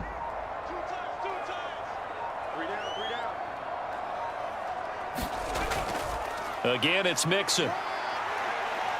Pushing forward for 3 up to the 48. Well, praise has to go to the guys on the offensive line because they've had a very nice, productive day running the football. How about that poor defensive line? They've been knocked around the entire game, and while they slowed them down on that run, can they continue to do so? Because they haven't had much success throughout this ball game.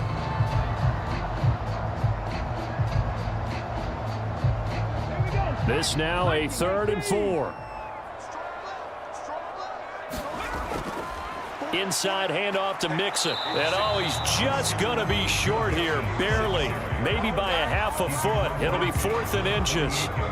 This late in the game, Charles, I think you maybe seriously have to think about going for it. Especially where they are in terms of field position, because this is almost like no man's land.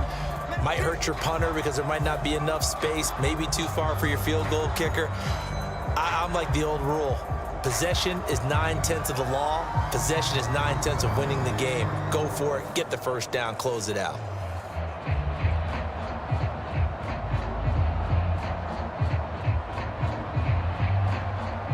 The Texans send the punter out as he'll come on to kick this one away.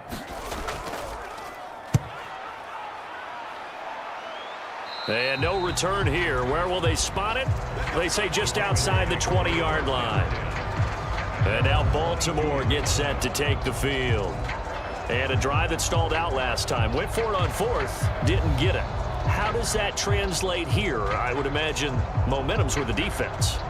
Definitely with the defense, because anytime anyone goes for it on fourth down, that's telling you as a defense that you can't stop us. We don't think that you can. And when you actually do, that may put a little dent in the confidence of the offense the next time they hit the field. Yeah, we'll see if they can bring that pride, the offense, this go-around. They'll throw on first down with Jackson. And hit behind the line. He lost the football. It's loose. And the defense says they have it. They do. One play into the ball game, an early turnover. And I don't know that fumble's going to matter a whole lot. You look at the deficit here in the fourth. It doesn't matter. The coach on the sideline still scratching his head. Yeah, not only scratching his head, but probably writing a note or two about, we're going to address this come practice next week, because maybe that's the reason we're down this far. Doesn't matter at this point, but being sloppy throughout the game, not going to help him improve.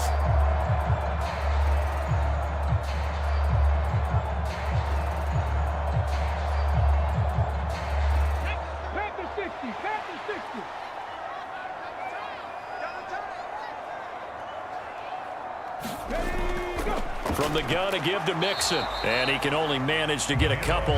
2nd and 8 coming up. Some teams like to start aggressive to begin a drive, but this is still what you expect to see in normal situations.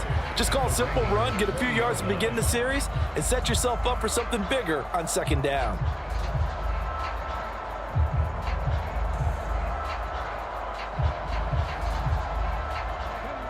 Here's a 2nd and 8.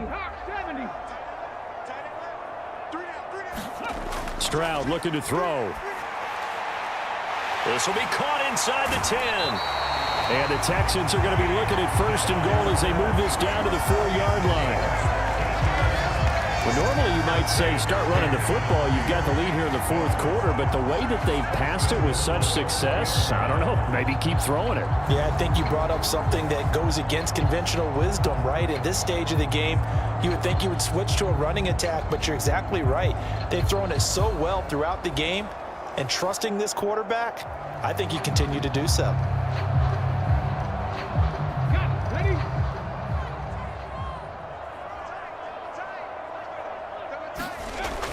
Here's Stroud. Touchdown, Texans.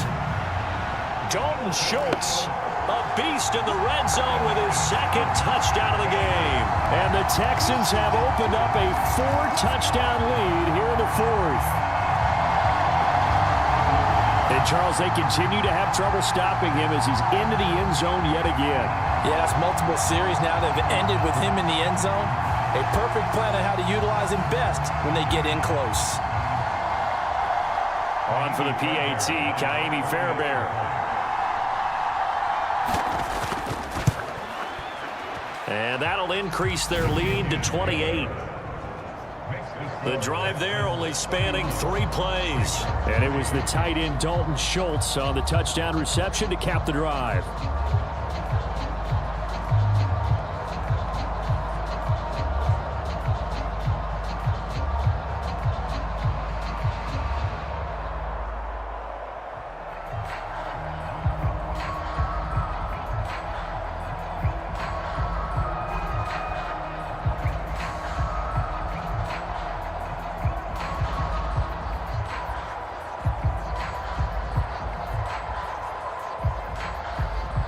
So after the touchdown, here's Fairbairn now to kick it away. Hill is going to take it out of the end zone. And he's able to get this across the 20, but not by much as he's marked down officially at the 21. And the Ravens taking the field. Right now, they're in a bit of a tough spot here, CD. You're trailing by double digits. Remember, the last time out, They fumbled. They're going to have to play some clean football here on this possession. And all the talk on their sideline has been about taking care of the football, making sure that they're handling the ball correctly. So you know they'll be squeezing the rock pretty tight here. They just have to be careful not to go so hard at doing that they actually cause themselves other problems. Take care of the ball, but still try and play free and natural.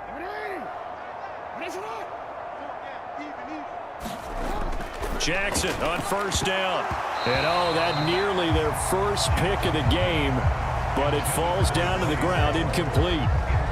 They lead big, and a major part of that has been how they've taken their play to a whole new level this second half. No points allowed since the break, and you can add another incompletion to the total number that they forced in this runaway contest. Here's Jackson.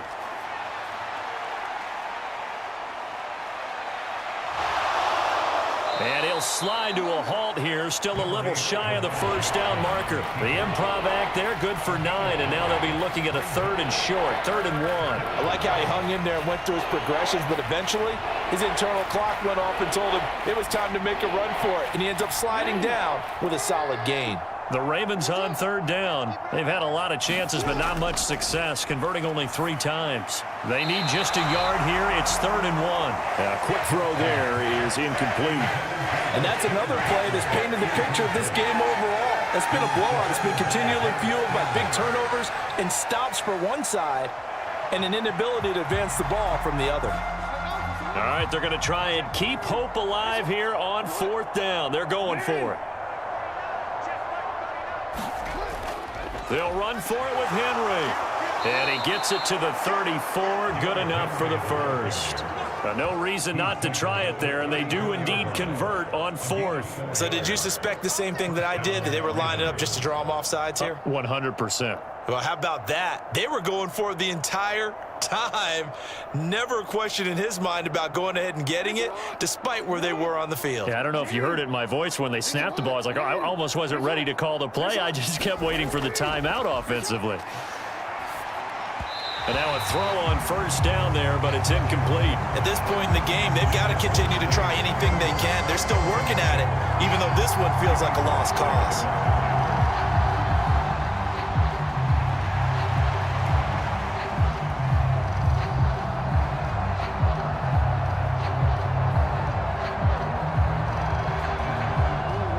Here's 2nd and 10.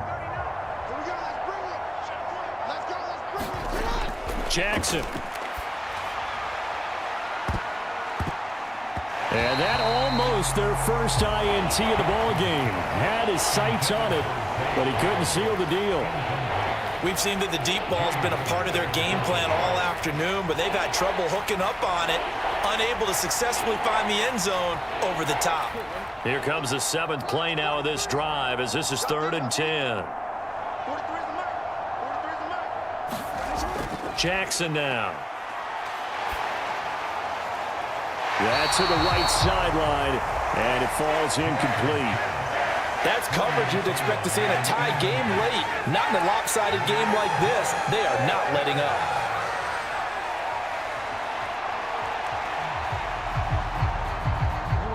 The 3 straight incompletions, they don't care. That hasn't dissuaded them. They're going to go for it on 4th.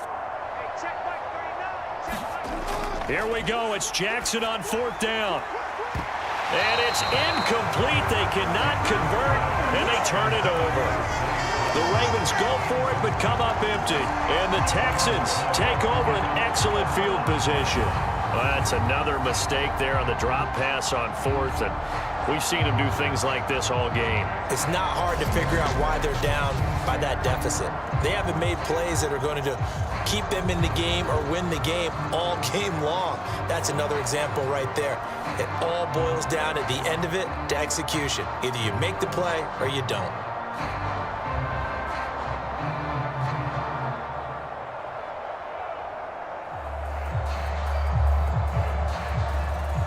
From the 34 now, here's 1st and 10.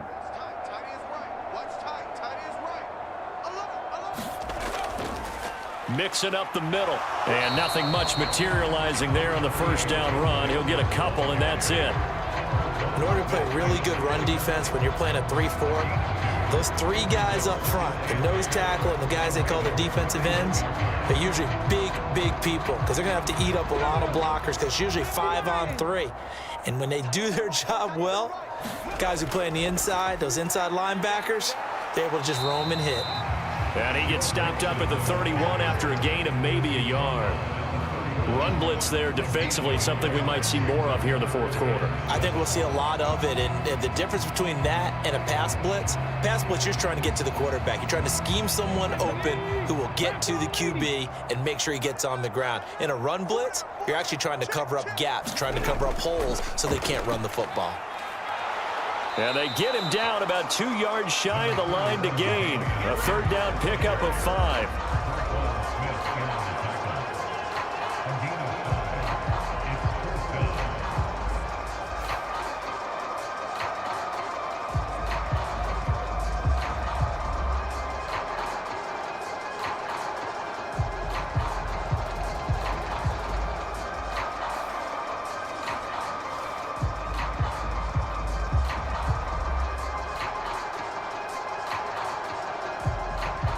Now Kaimi Fairbairn out for the field goal try for the Texans.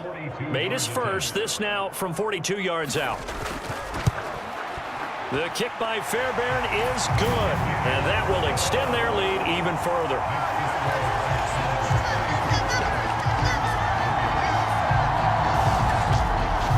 So the starting field position was terrific following the surprising turnover on downs, but the end result, only 3 points. Simply stated, I think you have to look at that as a missed opportunity.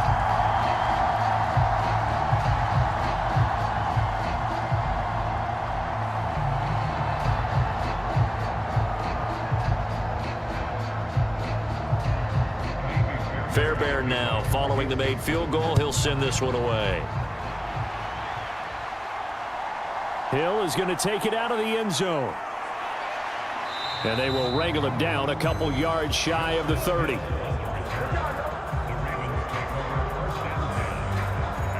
The Ravens offense now, they get set and head back onto the field. And last time, went for it on 4th, didn't get it. We'll see if they can pick themselves up off the mat and do better this go-around. Sometimes I have this vision of coaches writing notes to themselves before a game. And sometimes that note says, be aggressive, stay aggressive. Maybe that's what we saw in the last possession. Yeah, they were very aggressive. This time, will it result in points? We'll find out. Jackson and the Ravens come up now 1st and 10 at their own 28-yard line. They'll set up a throw. Open man, that's Henry. And to the 36-yard line, taken down there after getting 8 yards. And a really nice play call there to start the drive, especially if you're a team that has a little bit of a reputation for throwing it downfield. You come out and you think maybe you can catch them off guard a little bit, and they did. Little screen pass, backdoored them, and that time worked well for a solid gain. On 2nd down, here's Jackson. Throw right side is complete to Andrews, his tight end. And he'll go out of bounds. It appears right at the 45. 7 catches for him now, and this last one, a first down. And he's the epitome of what we call the move tight end, a guy that you can line up anywhere, in the slot, out wide, in tight, doesn't really matter because he has such great skills. You want to utilize him in all aspects of your passing offense. And there he was in the slot for the catch.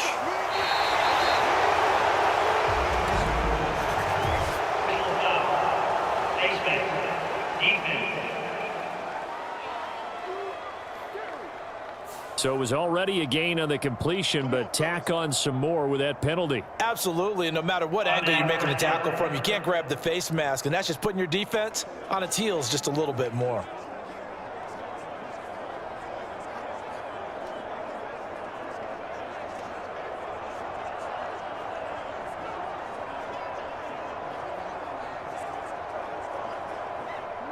So a big penalty there on the face mask leads to 1st and 10. Now Jackson. And down he goes. They sack him back right around the 41-yard line. Henry Toto there to bring him down defensively. Guys with his talent in the pocket aren't supposed to be getting hit like this, and you know an intense conversation with the offensive line is going to occur after this one. Might not be from him, but the offensive line coach will have plenty to say about this game.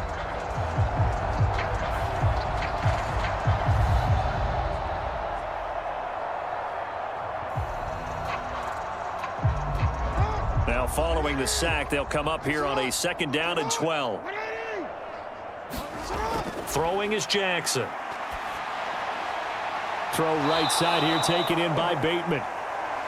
They'll wind up getting 10 back as that sets him up for 3rd down. Barney sold the go route really well. Thought he was going deep, then curled it back inside for a nice completion. DBs love when they pump the brakes, don't they? Yeah, that's really a whole lot of fun. It's almost like you said, listen, if you're going to sell the go, just go. Well, let's see who's faster.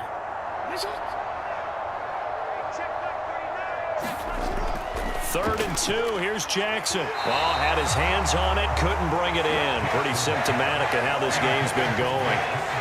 Well, it just seems like all game long there hasn't been a lot of sync quarterback to wide receiver on this side of the football. They haven't been on the same page, quarterback and receivers. Heck, they haven't been on the same grease board when you draw plays up. They haven't been on the same surface tablet that you look at on the sidelines. Nothing's worked for them. They've got to find a way to start matching each other's movements. And he is out of bounds inside the 30. A solid pickup of 5 and a very solid 4th down conversion, and defensively pure frustration. Felt compelled to go for it there on 4th down, trailing in the 4th quarter. They got it done. And there's always a lot of pressure on a 4th down call. Doesn't matter the distance. You still have to get it done, as you noted, and they did. Throwing on 1st down, but this one winds up to be incomplete. As this old brain remembers, when I see 5 wide receivers on the field as a defender, I know the ball's coming out hot. They expected it and got there and popped it free. Once again, they'll come up on the 26-yard line, 2nd and 10. To throw is Jackson. Throw left side, complete. That's Henry. That helps the completion percentage, but not much else, and now it's 3rd and 10. I thought that wasn't a bad time to call the screen. I thought late game, down on the scoreboard, had to figure they were expecting a pass downfield. Yeah, so the edge rushers, they're coming. That could have hit big. You're right. Good recognition defensively to snuff that one out. Again, Jackson. And that is knocked away in the middle of the field and incomplete. At this point, down big, you'd have to imagine this defense are just going to sit back, blanket the field as best they can. Yeah, this is actually the easy part of the game for them because, just as you noted, they can sit back, keep everything in front of them. But they've blanketed the field the entire game using a variety of coverages. The offense staying out there. They look prepared to go here on 4th and 10. Got to try it here. He's back to throw. And Jackson's so tough to stop. He's got a 1st down, and he gives himself up there at the end. It's a gain of 17 that time. And it's good enough for a Baltimore 1st down. This is where the NFL is headed year by year, partner. A league where just about everyone has someone under center who can get you with their legs as well as their arm. And we've certainly had a nice display of that from both QBs in this game. And that continued with that 1st down run. So this offense able to convert on 4th, and now a fresh set of downs here, 1st and 10. Jackson going to keep it running right. And the second wave of tacklers is going to get him as they stop him behind the line. It's a loss of a yard there, and now 2nd down. Well, they have had success when he keeps the ball running it, but not in that situation. I mean, I think we got an example of why NFL coaches really don't like their quarterback in the running game. Because whether he keeps it or not, he's likely going to take a hit, isn't he? No doubt about it. And defenses, they're looking to put that hit on a quarterback. Just 2 minutes remaining here in the 4th quarter of what has been a one-sided affair. So it's Raven football here as we welcome you back. They're looking at 2nd down now as they search for a consolation score. 2nd and 11 now. Here's Jackson to throw. And his throw's going to be incomplete. This has been a rough one, to put it mildly, for him. And after this one's done, You just feel like at the post-game press conference, this team's going to have a lot of questions and definitely not a lot of answers. An incomplete pass on that last play, and that means they'll need to come up with something here on third down. Jackson. And that is caught. Well, they're going to see this one to the end. They get a score, but pretty much an exercise in futility right now. Still down big. A lot of people might call this backyard football. Sometimes just understanding who you've got out wide and who you're going to throw it to. Give him an opportunity to go up and make a play, even when contested. Looks like that one worked out pretty well. The trust factor in effect.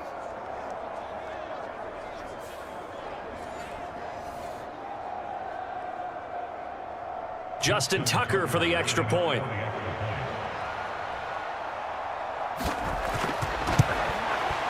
And the lead is down to 24. So that drive spans 13 plays. And it was capped by the touchdown pass to Nelson Aguilar.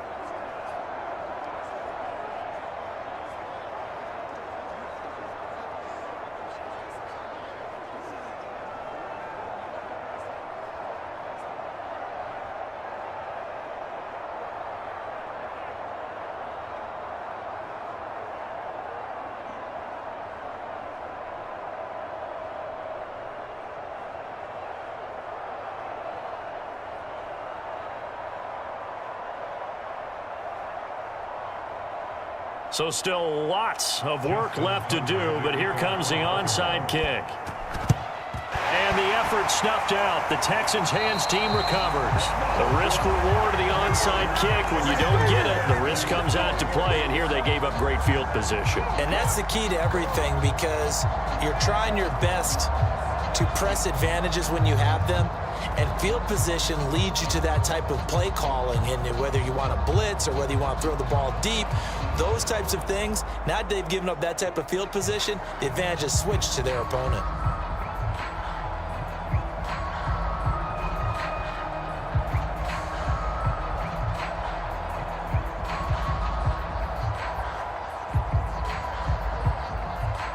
Ready, set.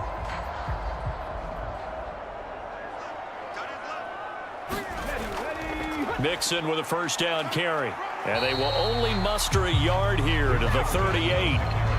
I like it. I like the call. Still an opportunity to run the football and chew up a little more time off the clock.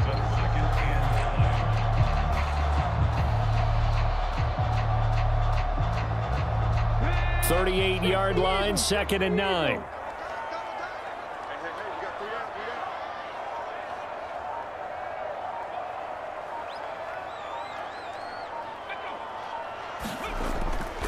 Again, it's Mixon. And nowhere to run on the interior of that defensive line. He'll get back only to the line of scrimmage. No gain on the play there, so that doesn't help. Now they're looking up at a 3rd and 9 situation.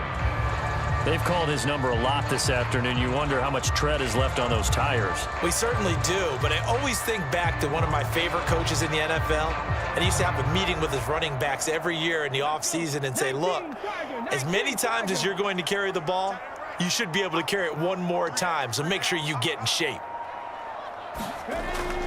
On 3rd down, Mixon.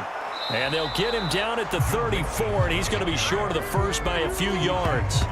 It'll be a gain of 4, but it won't be enough. It leaves him with a 4th down now.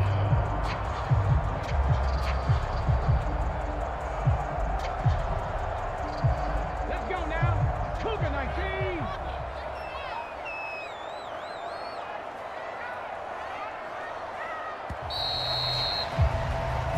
So Houston going to come away here with the victory.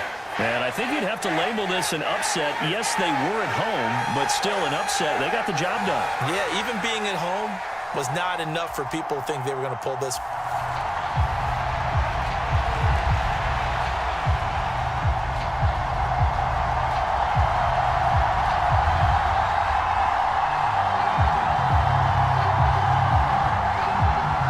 And we are underway from NRG Stadium in Houston.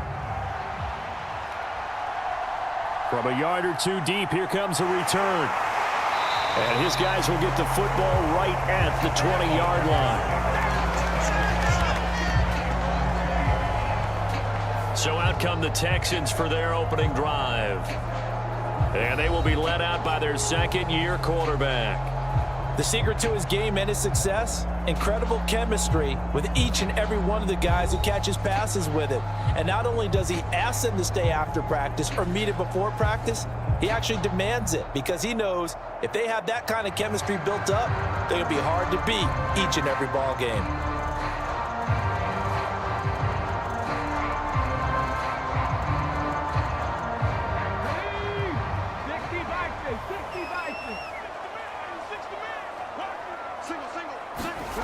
Opening play, and Stroud will throw it.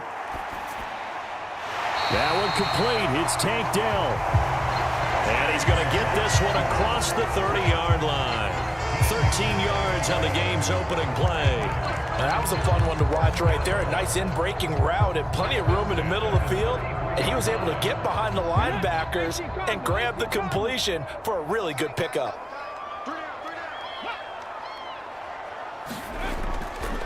On the ground, this is Joe Mixon. And he's going to take this ahead for right around 3 yards, but no more than that. Second down.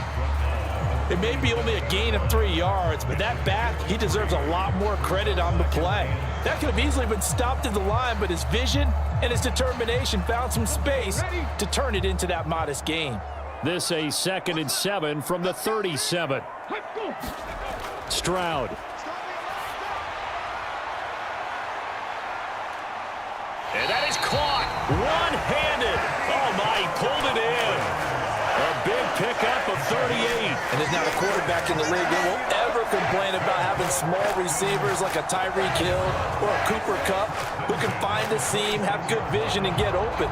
But when you're throwing downfield like this, you want a big, tall receiver who can go above the rim, or if you're a volleyball fan, above the net and get it.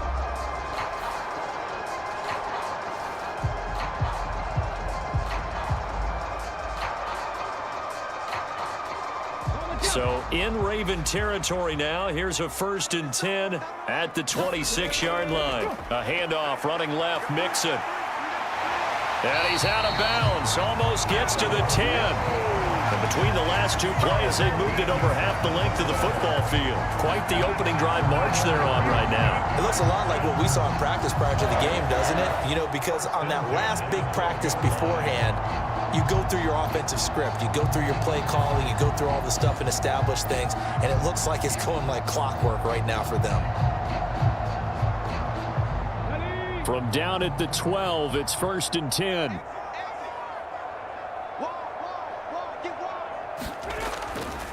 They'll stay on the ground. Mixon again. Just a yard on the first down carry, so it's 2nd and 9. They did a really nice job there defensively. They strung the play out, didn't give him a cutback lane. On each play, you have guys what I call our BCR players. Guys are responsible for the bootleg, for the cutback, and for the reverse. They played that one perfectly. And rode him right out of bounds. Stroud working out of the gun. Now the pressure gets there, and he goes down just inside the 20 at the 19. Sacked on the corner blitz by Marlon Humphrey. They'll talk about a rhythm breaker right there. They'd been moving the ball well. Drive had started beautifully. That one's going to hurt.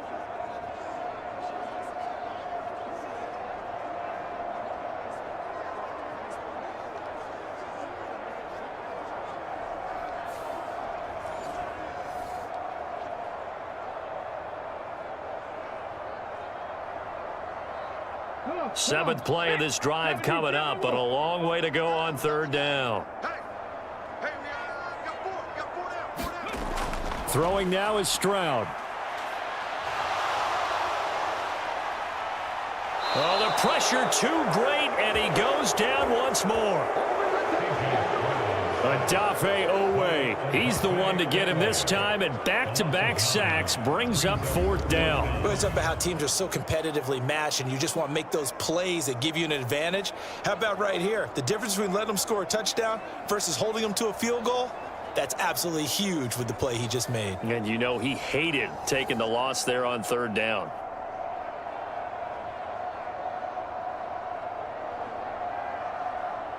Kaimi Fairbairn now to attempt the Texan field goal.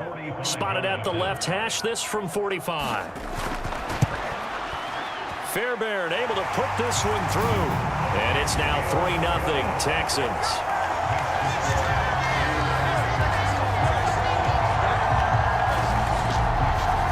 So the opening drive does yield points, maybe not the 7 they wanted, but they'll take the 3. Accumulating first downs does not go up on the scoreboard, but it does go into the DNA of a team that's trying to establish itself to start a game. That has to feel pretty good for them. They'll take the 3. Yeah, they had 3 first downs and 3 points.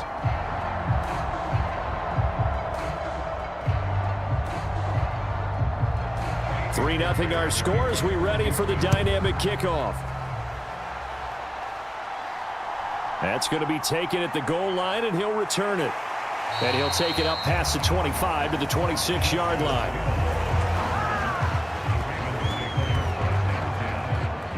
Here comes the Ravens on offense, and the man in charge from Louisville, the former MVP, Lamar Jackson. I tell you what, when he is on schedule for that week, secondaries take notice because you've got to stay alert back there on every snap. A truly powerful arm, one that's capable of challenging any level of the defense on any given play. That's why so many scouts preach arm talent when preparing for the NFL draft. A quarterback with arm strength to make every throw in the book, he's an asset to have in any offense.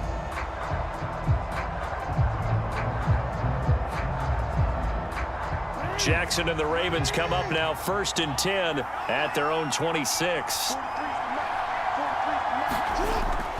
Out of the gun, he'll throw. The connection here with Nelson Aguilar. It'll go down as a gain of 6, and it'll be 2nd down. It's a pickup of 6. Brings up 2nd and 4 at the 32-yard line.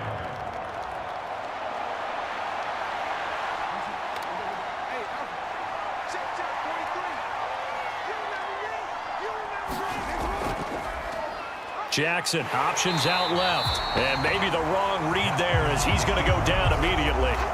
That 2nd down play nets a -4.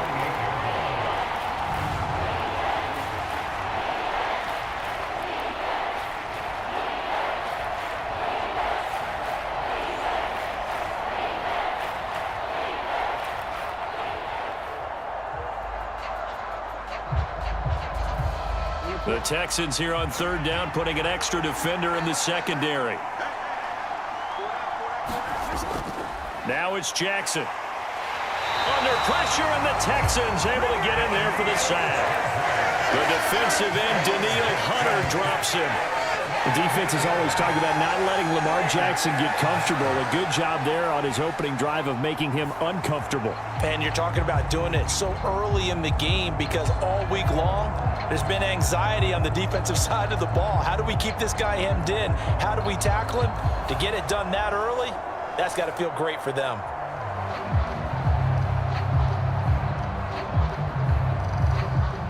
Facing 4th down, Baltimore will punt. Jordan Stout out there. Back deep is Steven Sims.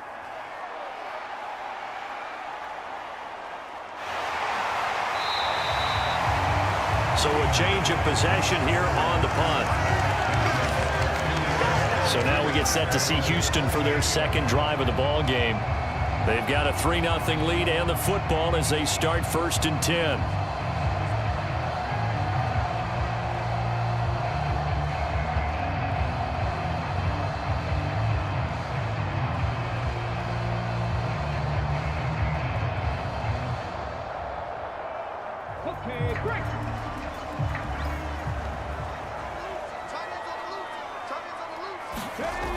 Here's Joe Mixon as they start on the ground. And he'll manage to pick up about 4. It's 2nd down.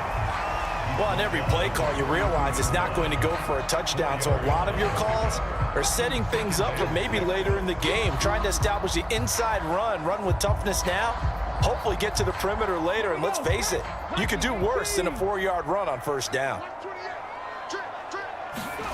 And Stroud now to throw. Into a double team, and it's intercepted.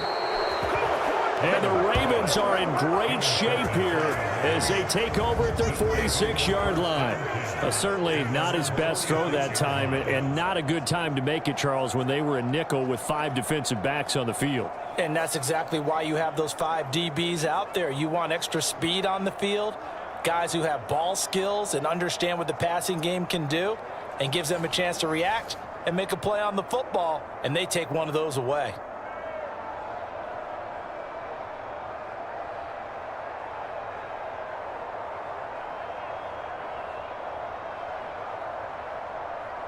Baltimore with good starting field position as they come up 1st and 10 at their own 46. After the interception, here's Jackson.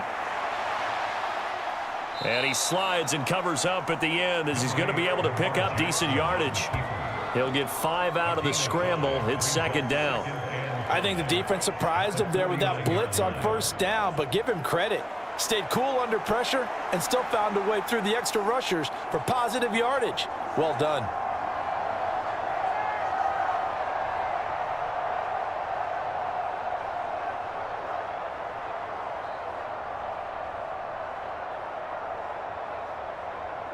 From just across the midfield stripe, here's a 2nd and 5. Jackson options out left. He won't find a ton of space following the display of power as he's down just inside the 45. 4 yards there on the keeper, but still going to bring up a 3rd down. Typically on the read option play, when we talk about responsibilities, we're talking about what the quarterback has to go through. How about the inside linebacker, though? His job on this play, shadow the quarterback and hold him to a short gain. Did it to perfection. And they'll try and run the option to pick it up. And he will have 1st down yardage as he's brought down at the 41. 4 yards on the pickup, good enough to extend the drive. I do know that owners